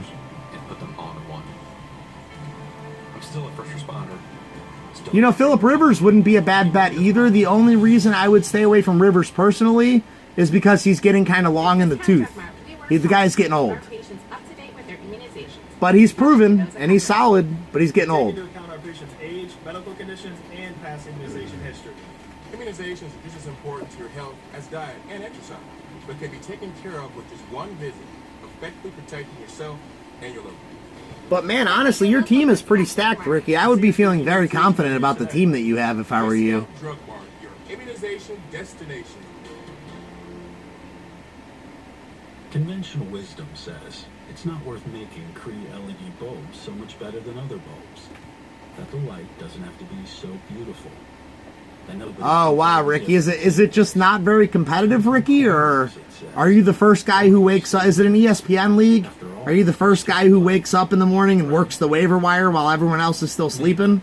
Because I've done that before, and it works. The new worth every penny Cree LED bulb. Welcome back to Raymond James Stadium. John Doss now with Demarius Randall. Brown safety, 9-0 at halftime. That's a defensive player's dream score. Oh yeah, definitely. I mean, we just kind of came out hot, and I mean, guys were getting to the quarterback, and everything was working. That defensive front four finally get together. Miles, Olivier Vernon, Sheldon Richardson, Larry Ogunjobi. How does that make your job different? I imagine it makes it a little easier. Yeah, definitely. I mean, it makes it very, very easy. And I mean, whenever you got guys that can get to the quarterback without blitzing, and we can stay in coverage, I mean, it's going to be a very, very fun year. This is typically the dress rehearsal. You got 2 weeks until the regular season opener. Is this team ready? Is this team where you think it should be? Oh, yes. And every day we're going to continue working towards it. Because, I mean, Dang, Demarius Randall has blue hair. I mean, we got a long, long season ahead of us. That's pretty crazy. I didn't know anybody on the Browns had blue hair. How long is the blue hair sticking around? It seemed to be a very, very light blue. So, I mean, until it can wash out, I mean, it should be around for a little bit. Demarius, thanks so much. Yeah, the hometown thing definitely plays a factor, Ricky. I draft in a Northeast Ohio league, all pretty much local guys, and we all target the Browns really high. When I originally found out that I'd be picking 11th overall in a 12-man PPR, my very first thought was I'm going to take Nick Chubb with my first overall pick. And then my brother starts texting me. He's like, I'm looking at Nick Chubb at number 7, man. If Nick Chubb's there at 7, I'm going to grab him. And then my brother's buddy texts him. He's like, I'm taking Nick Chubb at 5. So, I mean, it's the same way here, brother. No, you wouldn't. And the Browns defense has done a good job with the bucs that moved the football and gotten into the red zone and not allowed them in the end zone until that last. Me and Ricky are you not live, Bubba? Especially Baker Mayfield. I'm sure he's not happy with the performance of the offense put up in the first half. Stanton hit and dropped. It's another 3 and out for the Browns offense. And the Buccaneers, who have had the ball twice in the second half and turned both drives into points, will get a third shot coming up. Not much Stanton can do that time. All right, Ricky, thanks for stopping by, brother. Enjoy the rest of your draft. Let me know how it ends. Let me know what defense, quarterbacks, and tight ends you got, brother. Let me know how you finish that out. Maybe post a video. You know, that'd be, quality content from my point of view. That'd be quality content. I mentioned 5 punts, 48 yards, and a key tackle, and another booming punt. It sends the return man back inside the 20. Wilson tries to get the edge, can't do it. This is not looking good for the Browns, Bubba. Lurking out there in the wings. He knows. But yeah, Ricky, when I do my fantasy football, brother, I'm going to live stream my draft. So just food for thought, upload it to your channel, let everyone know who you got. Give your thoughts on each player very briefly. It'd make a hell of a video, man. Perfect. The $1 stylist deal. Is that it? That's it. Or you could get a real deal. McDonald's buy one get one for $1 deal is here. Buy one of your faves and choose another for just an extra $1. Choose from the Big Mac, filet of fish, quarter pounder with cheese, and 10-piece chicken McNuggets, but only for a limited time. At Kia, 3,000 employees are working hard each day to build the best vehicles for our drivers. From our intuitive tech right down to the turn signal, we hold ourselves and our cars to the highest standards. Which is why we make sure I am tired. I want this game to get over with, but I do want the Browns to win. Standard. Lease the 2020 Sportage LX for $169 a month. I want the Browns to win this game, but at the same time, I'm ready for bed. Just get it over with. So one of my biggest goals is to build my credit up. When I was younger, I didn't necessarily make the best choices, and of course it negatively impacted my credit. My credit score really has, in the last few months, jumped 60 points, and I wouldn't have been able to do that without the help of the tellers and the advisors at KeyBank. Financial wellness is where I'm trying to be. Make financial progress with KeyBank. Use the red key. Quit eating your burgers on a coffee table. If you want to eat a burger, put it on a bar. Follow your instincts to B-dubs for the new All-American Cheeseburger. Fresh, juicy beef smashed till it's crispy around the edges, covered in gooey cheese, and stacked to the ceiling with deliciousness. And knock that baby down with a frosted beer at the bar. Just like the sports gods intended. The new All-American Bucket Cheeseburger at Buffalo Wild Wings. I don't know where you're at. Well, I know where you're at, Bubba, but I don't know if they have Buffalo Wild Wings down there or not. I'm assuming they do. But they keep showing this commercial for this new double cheeseburger they have. And it's like, I know for a fact when you get there, the thing's going to be $15. They won't even tell you how much it costs in the commercial. That's how you know it's going to be expensive. 33rd overall pick, Tim. That's as close as you can get to the first round, and he struggled on this play. Yeah, the Bucs come with a little ET twist here where the tackle goes outside, the end comes back inside, and Corbett simply just didn't see it coming. It's not that he just played with bad eyes that time. You got to be aware that when that tackle goes out like that, you got to expect that end to come back around. You just didn't see it coming. Logan Wale on the carry for a couple, and all eyes have been on Austin Corbett. Now in his second year, Dustin Fox down on the field. You know, guys, we were in our meeting yesterday, production meeting with head coach Freddie Kitchens. I asked him flat out, I said, is there a sense of frustration, the fact that Austin Corbett has not jumped out and taken one of these jobs? And he said, a sense of frustration with a little bit of a pause. But he said sometimes, and Bernie jumped in on this too, guys can take a little bit more time to develop. Yes. Coach Kitchen said absolutely that. But one of the things we have an outstanding offensive line coach. Finally, another sack. Finally, we needed that. We needed that. Anchor your body, ankle your feet. We needed that one. Make the blows to the defensive tackles, and also see that ET game that Tim Couch astutely just pointed out. And remember, guys, this is a guy that started 48 of 49 games at Nevada at tackle. So he never. You singing some Eminem in the chat there, Bubba? You an Eminem fan? He didn't even play center until the Senior Bowl before the draft. So it's interesting to see him kind of change positions. And I think Freddie Kitchens and John Dorsey are going to be a little bit more patient. But man, I don't know how patient you're going to be. He's got to make plays and get on the field at some point. After that 3rd and 17 incompletion, the Browns will take over on a punt. And you know, you talk about, and he was careful not to say frustration. But when you look at this Browns draft class from last year, Mayfield, home run, Ward, Pro Bowler, Corbett, we've talked about his struggles, Chubb, Pro Bowler, Chad Thomas, the jury's still out on him, looked better this year and has kind of got it mentally, Coach Kitchens told us yesterday, and on and on and on. It was just a great draft for that Browns 2018 class. But right now, Corbett's the big question mark. Sheehy Giuseppe back to receive. Drags a tackle. Nice. Nice. I'm really rooting for this Sheehy Giuseppe guy. I guess the kid showed up to camp and lied his way onto the team. He's like, yeah, I got an invite from Coach so-and-so, and I'm here to work out, and he lied his way right onto the roster. Good job on this return, Tim. Yeah, great job. Good vision that time. You know, and I believe that if you have a dream, you should go out and capture that dream. You know, so I'm really rooting for the guy to make the team. That's what's important. You know, he didn't have the ball out there free. He covered it up. He knew he's going to get contact and just fight for every extra yard. Coach Briefer loves it. 50-yard punt, 17 yards on the return. So I'm 8 minutes behind you, so what, you got 3 minutes left in the fourth quarter? You're doing something right. David Blount, I don't see how it's possible that you could have 3 minutes left in the fourth quarter. Stanton's night done. He was 3 for 6 on the night.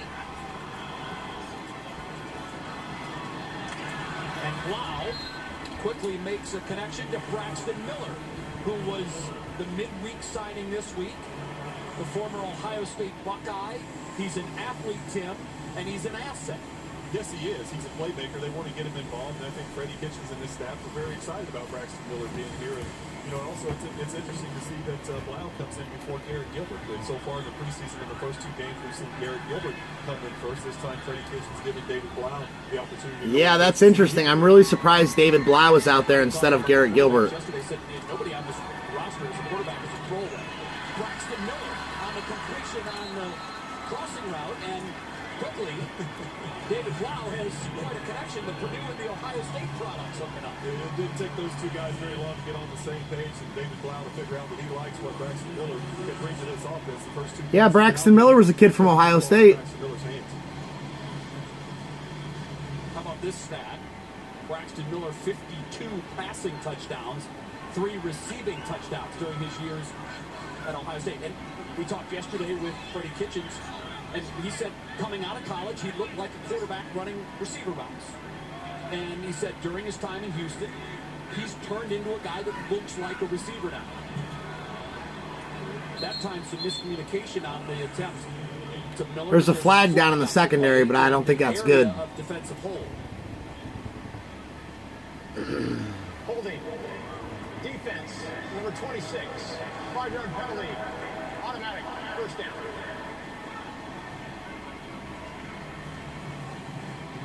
So Braxton's numbers during his time in Houston, just 34 receptions, a couple of touchdowns. Again, Tim, I always go back to the play he made at Ohio State against Virginia Tech. The all-world spin move. Oh, yeah, I remember that. And that play, I think, really sort of surmises what he can do when the football is in his hands. I think you're exactly right about that, Jay. I think they're very aware of what Braxton Miller can do and excited about what he can do when he gets the football in his hands. It's about teaching. Hey, David Blau came in. David Blau's driving us down the field. I'll take it. We're looking. This is the best our offense has looked this entire game, and I'll definitely take it. Switch from quarterback to wide receiver, but I think he knows how difficult that position switch is, right, guys? No doubt, it's a challenge for Braxton Miller. And Bernie, you made a great point. We're talking about Bruce Arians' defense. Now, playing tons of press man coverage here at the end of the game. How much is that bringing a challenge these wide receivers? Man, my jaw is killing me. Press coverage is absolutely there. It's easy. I'm puffing on my e-cigarette way too much. The sense of timing is impeccable. For being somebody who just basically quit the dang thing to going back to it in a moment of frustration, I am hitting it way too much. Has been seeing these blitzes, almost like we were doing at the Fox family reunion on Sunday. Morgan, he knows how to do releases. He knows how to get open.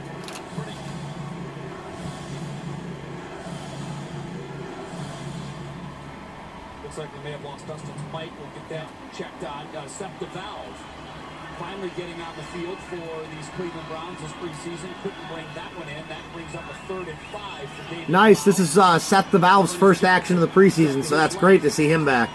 Coverage picked up. Lau throws from the pocket. He's going to scramble for the first down. So he needs to look at Braxton Miller and give him a little wink and say, that's how you do it. Well, I'll tell you, that's how you do it. But watch the block. We've talked about the pass protection by number 30, Dearness Johnson. Watch him step up and pick up this blitzing linebacker. Look, he took a shot, but what he did, he stuck the linebacker right at the line of scrimmage. Didn't allow him to get any penetration from the point of attack whatsoever and allowed Blau. That was good. That was a good block by a running back there. Good scramble by the quarterback. That's the play that made the play. Browns in the red zone, brought to you by Circle Chevrolet, home of the 20-year, 200,000-mile powertrain warranty. 12-yard run on that play for David Blau. This time he gives it to Ernest Johnson. Flag comes flying in. Johnson scrambles forward maybe for a yard.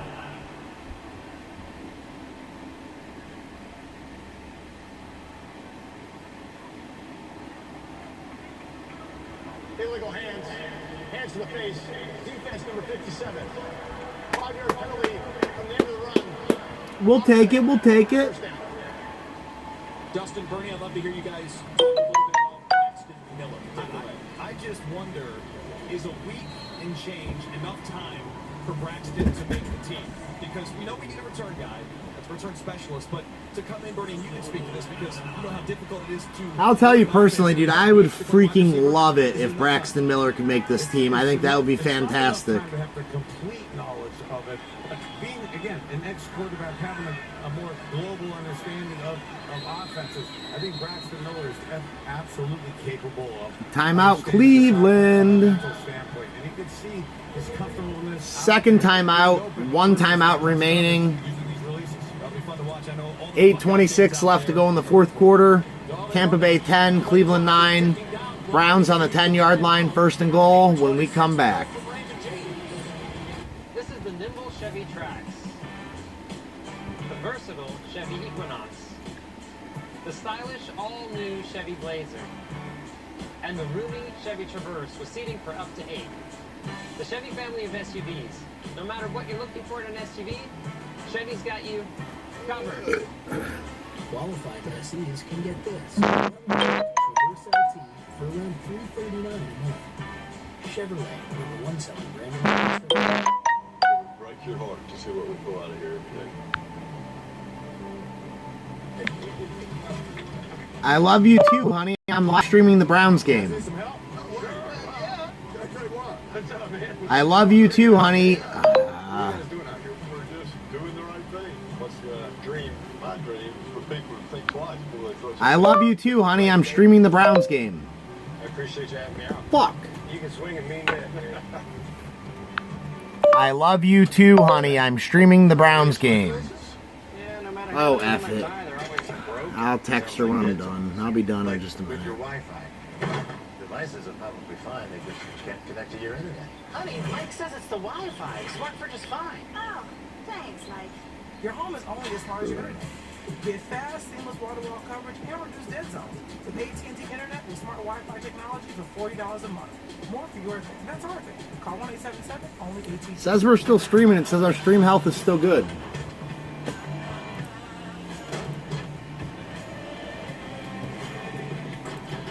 World's first 6-function multi-pro tailgate available in the next generation GMC Sierra. Step up to GMC and get 0% financing for 60 months. 38, that's not bad. Channel's still growing. 2019 Sierra Crew Cab SLT models when you finance through GM Financial. We are professional grade GMC. Time now for Quarterback Stats, brought to you by First Energy, your hometown energy team. It's been a rough night for Baker Mayfield and Drew Stanton. But here comes David Blau, 2 for 3. He has the highest quarterback rating of 3. He came in tonight with the highest quarterback rating for any Browns quarterback. He's keeping that going. But, rough night for Baker and Drew. But, for Baker, I think Baker's one of those guys that, every now and then in the NFL, you're going to have a bad first half. The defenses are good, but I have all the confidence in the world Baker will come back in the second half and play well. But that was a great throw that time by David Blau for the touchdown. Touchdown to Dorian Baker. Your Kentucky guy.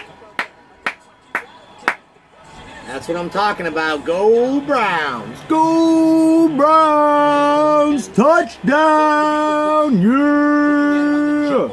Here, it looked like his right toe was down, but I don't know that the left foot was down with the ball in his hands. Yeah, I think No, that's no touchdown, guys. That one's coming back. Cancel it. That ain't happening, guys. On the back shoulder and a heck of a catch by Dorian Baker, but unfortunately, I think he only had one foot down. Good job by Blau looking off the safety. Yeah, that left foot never even got down on the ground. Yeah, that's going to be overturned. You see possession here, right foot down, left foot, I don't think ever got down. So most likely the Browns' first touchdown of the night will be coming back. You had noticed when Blau used the timeout because the play clock was ticking down, you had noticed that Braxton Miller was having a conversation with Freddie Kitchens. What do you think that was all about? Well, I think Braxton, as Bernie was talking about earlier, he understands what defenses are doing. He probably went over there and communicated something with Freddie Kitchens. Like, Yeah, that's coming back. I can get over on this route. And it looked like that Blau was trying to go to Braxton Miller's side initially on that touchdown pass. He looked to the right and then came back left because nothing was over there. Was able to get the ball to Baker. But we'll see what they end up calling here on this potential touchdown. So both head coaches, close friends, former co-workers together in Arizona. We'll wait for the ruling. I don't think this is going to take long to realize it wasn't a catch. Yesterday we had Jalen Strong in the production meetings. We wanted to get a quick scouting report from the receiver on all 4 quarterbacks. Baker's got the quick release. Drew's the smart guy. Determined that the receiver only got 1 foot in bounds. Therefore, it is an incomplete pass. It was second down and goal from the 9-yard line. Timer, please reset the game clock to 8:22. As expected, overturned. So we'll go back to that. Said Drew's the smart guy. Garrett is a perfectionist. Said when he doesn't get everything just right, you can see it in his face. And David Blau, he said, he's quiet, but he's tricky. He's a magician. So at the rookie show the other night, David Blau stole the show. One of his tricks, he took 4 $20 bills from Drew Stanton and turned them into $100 bills. That's the kind of magic I can get my hands around. That's the kind of magic I want my financial advisor to be able to do right there. That's some impressive stuff. All right, here we go. Another chance. Browns, 2nd and goal from the 9-yard line. Snap us back. Charlie Blau's got the ball. David Blau rolling out. Throws it out of bounds. And that'll bring up a 3rd intended for number 19. And unfortunately, my Browns depth does not go that far. I have no idea who number 19 is.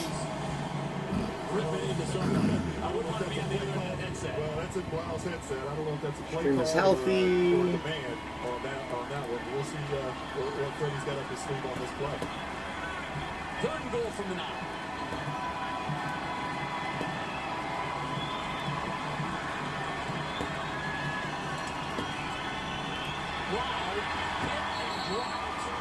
So the Bucs bringing all kinds of pressure. Darian Stewart got to him first. So the Bucs taking a critical sack there. And that'll back them all the way up to the 17-yard line. That'll be a 34-yard try for Austin Seibert. And that was on David Blau, the rookie quarterback. He just didn't see number 27, Darian Stewart, coming off the edge, and that is his guy. As a quarterback, and number 4 comes off the edge like that, then you're responsible for him. You either have to slide the protection and get it things up, or go the side adjustment. Seibert to give the Browns the lead.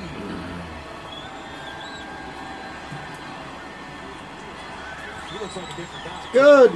Austin Seibert for the frickin' 28, probably 28-yard field goal. Something like that, maybe 35-yard field goal. Should be money. It was money. Browns just took the lead back 12-10, roughly halfway through the fourth quarter. Because every driver deserves clutch performance in the real world. After all, that's where you drive to. Try to refresh your stream, buddy. I'm not sure if you are live. Well, he's not live because he's not here. Only 6 thumbs up on this mofo. What's up with that? This is Fred for Antonio's Pizza. I'm proud to announce that we are now the hometown pizza That's partner terrible, of the guys. Cleveland That's Browns. trash. Try our new Browns pepperoni touchdown pizza. It's our traditional crust, topped with extra provolone cheese, hand cut and old world pepperoni. For a limited time, get a 12-inch Browns touchdown pizza or your favorite 12-inch 2-topping pizza. Well, at least we got the lead back. Antonio's Pizza. We're hometown like your Cleveland Browns. Conventional wisdom says it's not worth making Cree LED bulbs so much better than other bulbs. That the light doesn't have to be so beautiful. And nobody can tell the difference anyways. Cut a few corners, it says. Lower your standards. After all, it's just light, right? Maybe conventional wisdom needs to hush. The new worth every penny Cree LED bulb. Oh gosh, I'm so tired. I'm trying to stay strong for the rest of this Browns game so that we can get an actual full Browns stream reaction. But man, the best moments of this stream are behind me.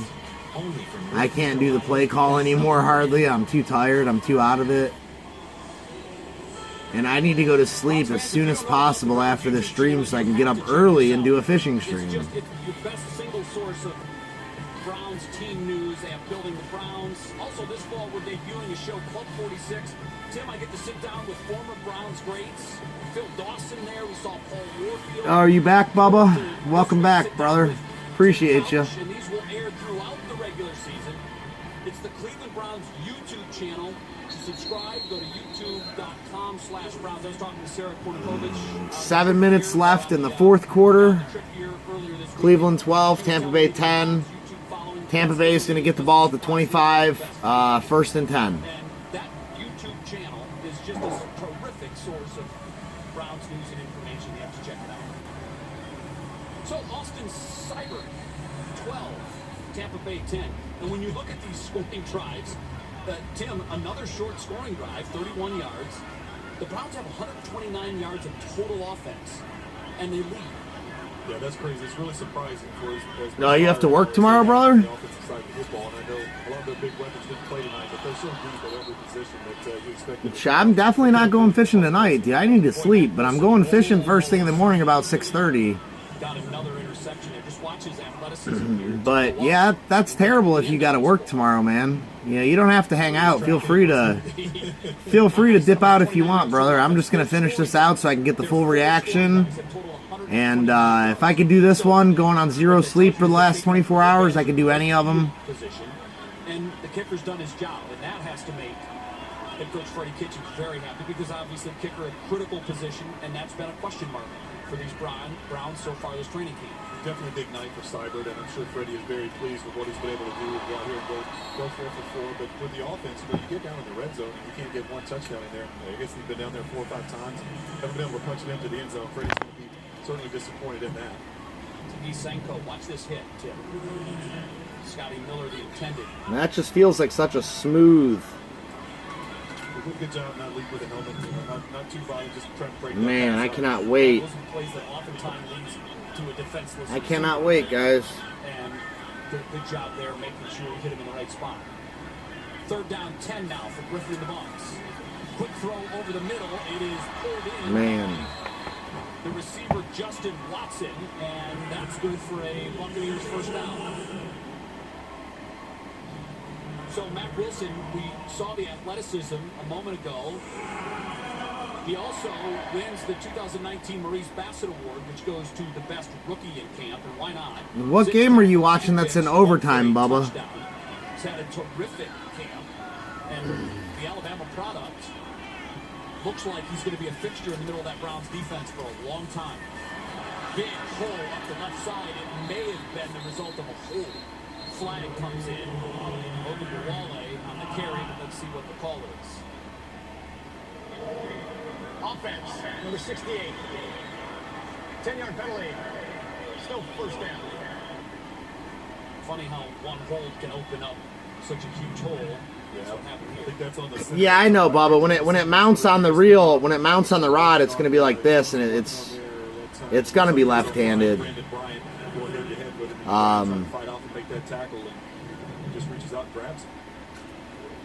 I was just trying to feel for the smoothness. 1st and 20 now for Griffin, who has led the Buccaneers to a couple of scoring. Which, I mean, it feels really smooth to me. I'm pretty happy. Quick toss out to his receiver in the flats. Come on, get his ass. Get him. About 10 Oh, sorry, Bub. I thought... I am really tired, dude. Yeah, I mean... The only good thing about overtime, I'm hoping it's not mandatory, because if it's mandatory, that sucks. But the great thing about overtime is getting that time and a half, man. Getting that, getting that extra money, you know? I had a job, actually the last job I had here recently, I was working at this place called Arconic. And we made aluminum rims for semi-trucks. Arconic is actually associated with Alcoa. I don't know if you've ever heard of that. But I only made $14 an hour, but if they had me in there on a Sunday, I was making like 30.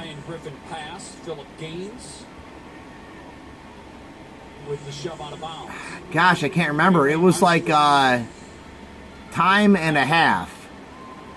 Or double time and a half. Or hell no, shit. Okay, that's what it was. It was holidays. Holidays, dude, you were on triple time on holidays and double time on Sundays. So Sundays you'd be in there making $28 an hour, and then on holidays you'd be making like 35 or damn near $40 an hour. You know, to work a damn holiday. It's like, okay, I'll do that. So that's the only thing I'll say about overtime. It's good money. It's better money than what you would normally get paid. I'll tell you, Jay, I'm really impressed with Brian Griffin. Coming into this football game, that time he's backed up. This is a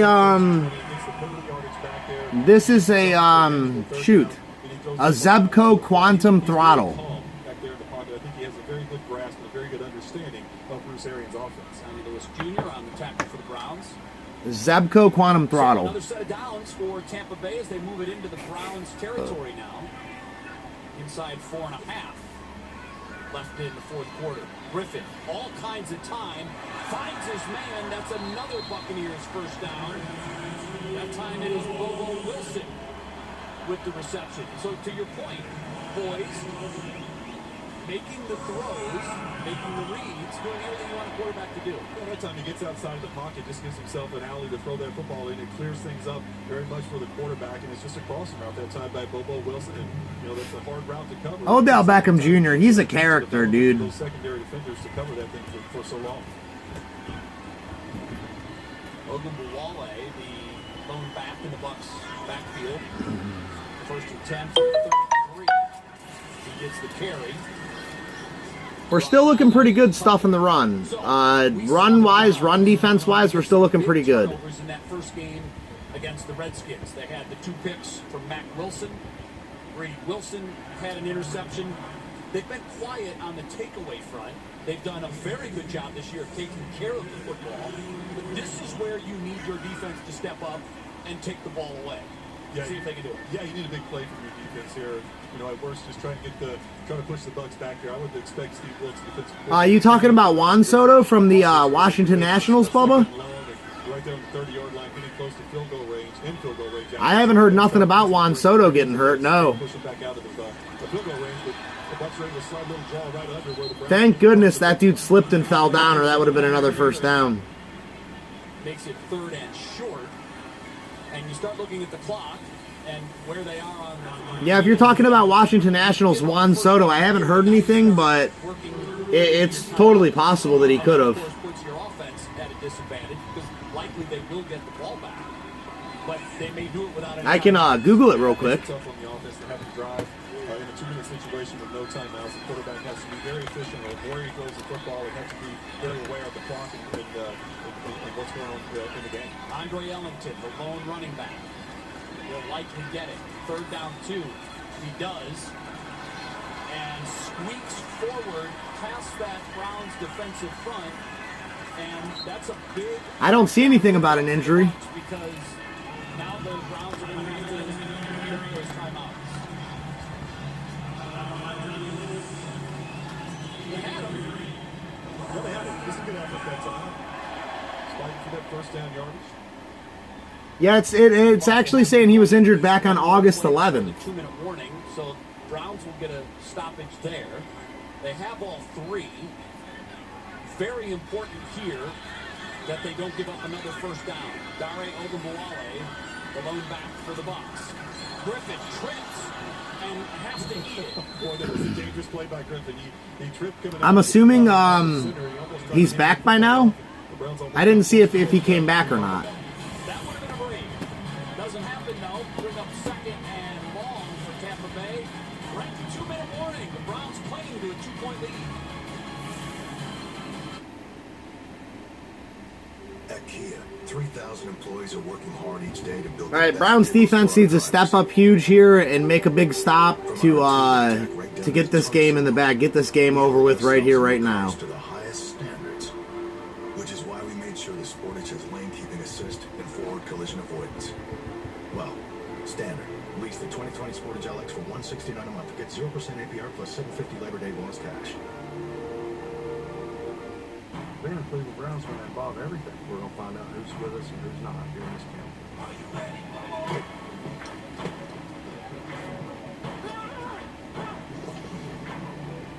They can be as good as they want to be. Gosh, man, I cannot wait to go fishing.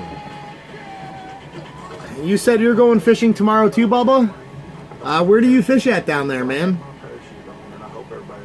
Is it a lake or a river, pond, private pond?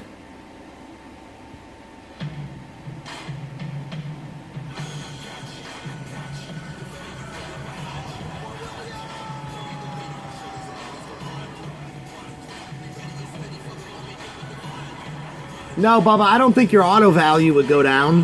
Juan Soto stuff's actually on the rise. I don't think that injury would I don't know the word, harm that.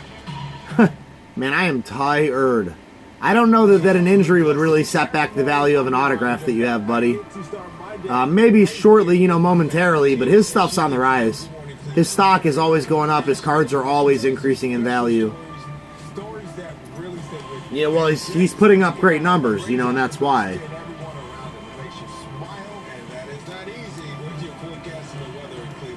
Oh, you're fishing in a lake? Well, what do you generally target, Bubba? Are you more of a bass fisherman? Do you target anything you can catch? Do you go for like crappie, or you know, what kind of fish do you target down there? Story of the night, I think it's easily the kicker of the punter, Tim. Yeah, I think so. Both these guys have been impressive, but Seibert has been right down the middle with his kicks and very confident out there. He looks good. He looks like he belongs. I think he's done a lot to earn the starting job for himself. But also, how about Jimmy Gill? He's just booming punts out there. The hang time has been excellent, giving the coverage units time to get down there and make some tackles. But the play of the night is the tackle that he made on special teams, and just flying out there with the hair flying around and getting the ball carried on the ground. Excellent play at the time by the punter. Wilson with the catch, a late flag. Here's that tackle for Gillen. You said he reminded you of who? Like Troy Polamalu from the They're saying our punter reminds this announcer of Troy Polamalu. He is. Damn, Bubba, that should be a good. Low in the head to initiate contact. Defense number 52. The penalties have the distance to the goal. Automatic first down. That was a bullshit penalty. They're trying to give this game to the Bucs. The Bucs now, with 1:53 to go in the game, can essentially chew a lot of this. But yeah, that auto you have due to number to 10 Snowflake. I'm just assuming, I've never looked, but I'm assuming that would be right around the $200 to $300 range. I'm assuming.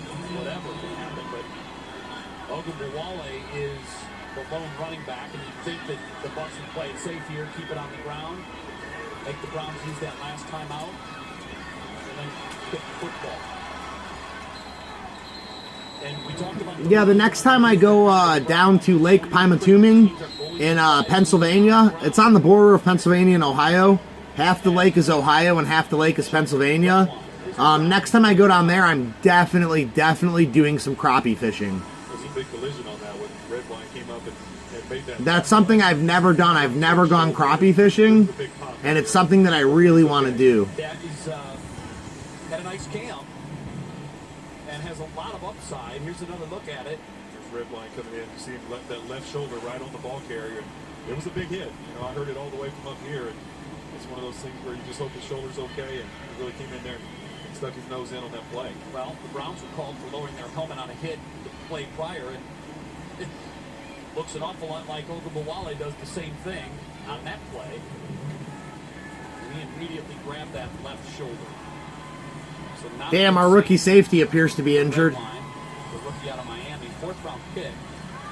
I mentioned he's had a nice camp, and let's take a look at the entire 2019 draft class for the Cleveland Browns. Man. Kentucky has really shined at times for the Browns defensively, and then there's Red Wine, Wilson, Seibert. Forbes is 2019 Browns draft class. We have Greedy Williams, Simone Takitaki, Sheldrick Wedbrine, Mac Wilson, Austin Siebert, Drew Forbes, and I missed the other feller. Tonight at 5. See if we can get an update on him before we leave the air. Ogunbowale, still the lone back for the Bucs. He takes the ball. It must have been Greedy Williams, right? Yeah, it would have to be Greedy Williams. And that's going to be dangerously close to a first down to bring up third and short. And in the meantime, precious seconds ticking off the clock, now a minute and a half to play. Yeah, the Browns are going to lose this game. It's unfortunate, but thankfully it's preseason. I know this is going to fire Freddie Kitchens up. I know he's going to be absolutely fucking pissed. So, I hate to see him lose, but at least they're going to get their ass reaming, and they're losing out of the way in the preseason. And that, I'm sure, will be where the Browns coaches spend their time focusing this week. Ogunbowale is hit and stopped. But no doubt about it, the Browns are going to lose this game. The Bucs can run the game clock down to about 35 seconds. Actually, inside of 20 seconds before they have to kick.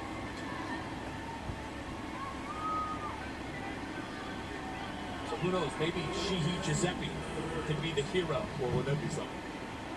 I wouldn't kick it to him.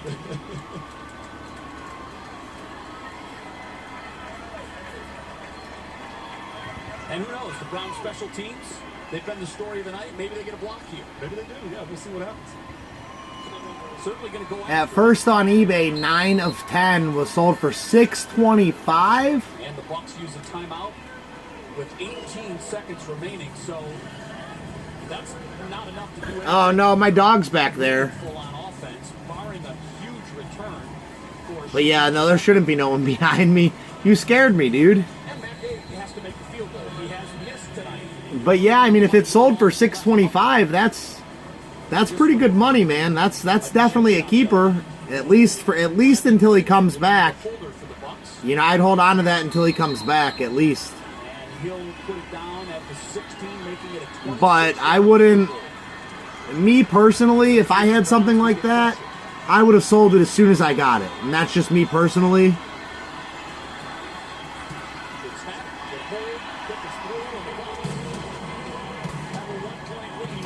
Yep, Bucs are going to win this one by 1 point. Hey, who knows? Never know. It's all about the return. You get something here on the return, and you just need a field goal out of this thing. So just try to hopefully get a big return, get a big completion, hopefully out of bounds, and try to get your field goal unit out there and see if you can win this thing. So, when the Buccaneers most need it, they go 15 plays, 72 yards, and most importantly, Tim, they chew up 7 minutes and 14 seconds. Oh, did you end up going with Russell, Ricky? Yeah, that was a big time drive by that folks. I had Russell Wilson last year, bud, and his numbers weren't like outstanding or anything, but on games when I really needed him to perform, he did. And for somebody who has as few pass attempts as he does, he makes up for it by throwing a lot of touchdowns. His touchdown percentage is really good, you know, based on his amount of attempts. And, he kind of makes up for it with scrambling yardage. Sorry, Ricky, I'm really tired, bub. But yeah, he makes up with it on scrambling yards, man. And then another thing, too, that I look for when I'm looking for, like, my team, and, like, especially, like, wide receivers and quarterback, I look at people who are going to be playing in garbage time. So, like, Cincinnati's wide receivers, like you got Boyd on your team, that's a great pick because Cincinnati is going to be throwing the ball a lot in garbage time. Andy Dalton, if he's healthy, he wouldn't be a terrible option just because of garbage time. And the Seahawks are pretty good, but Russell Wilson has won me games because of garbage time. He's literally won me fantasy games where the Seahawks were done, and he goes down and scores a last-minute touchdown just for the hell of it.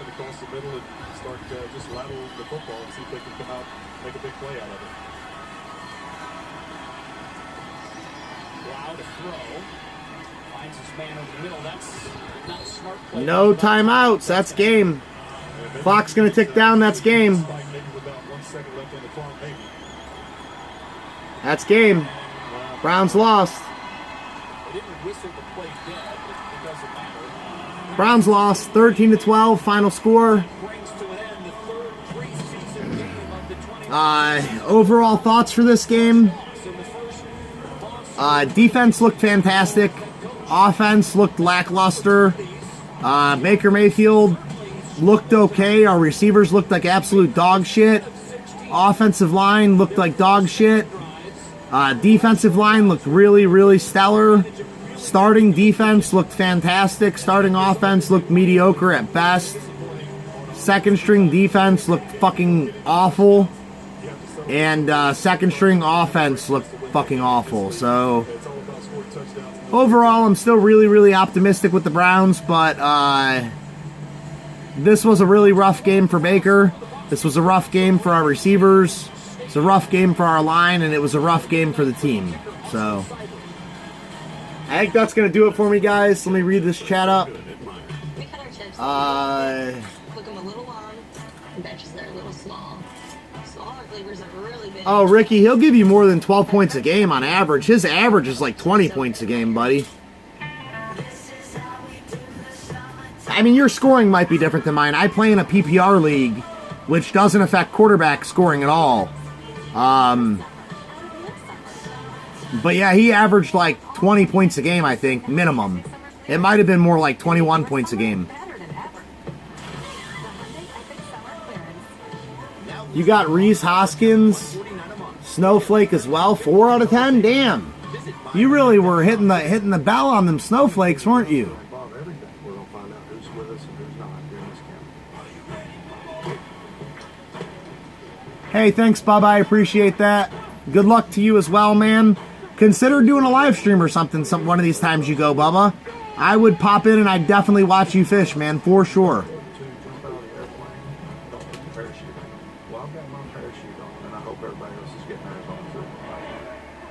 Ricky, the Browns should win the AFC North. They shouldn't need a wild card. That's my personal opinion. But guys, I am freaking exhausted. I gotta be up at 5:30 to do a live stream at 6:30. Go back to the fishing game. Get on the fishing grind a little bit, guys. So I gotta be up early, which means I need to go to bed now. Ricky Clark, I appreciate you, buddy. I love your channel, love your content. Bubba Smith, dude, this stream wouldn't have been possible without you, man.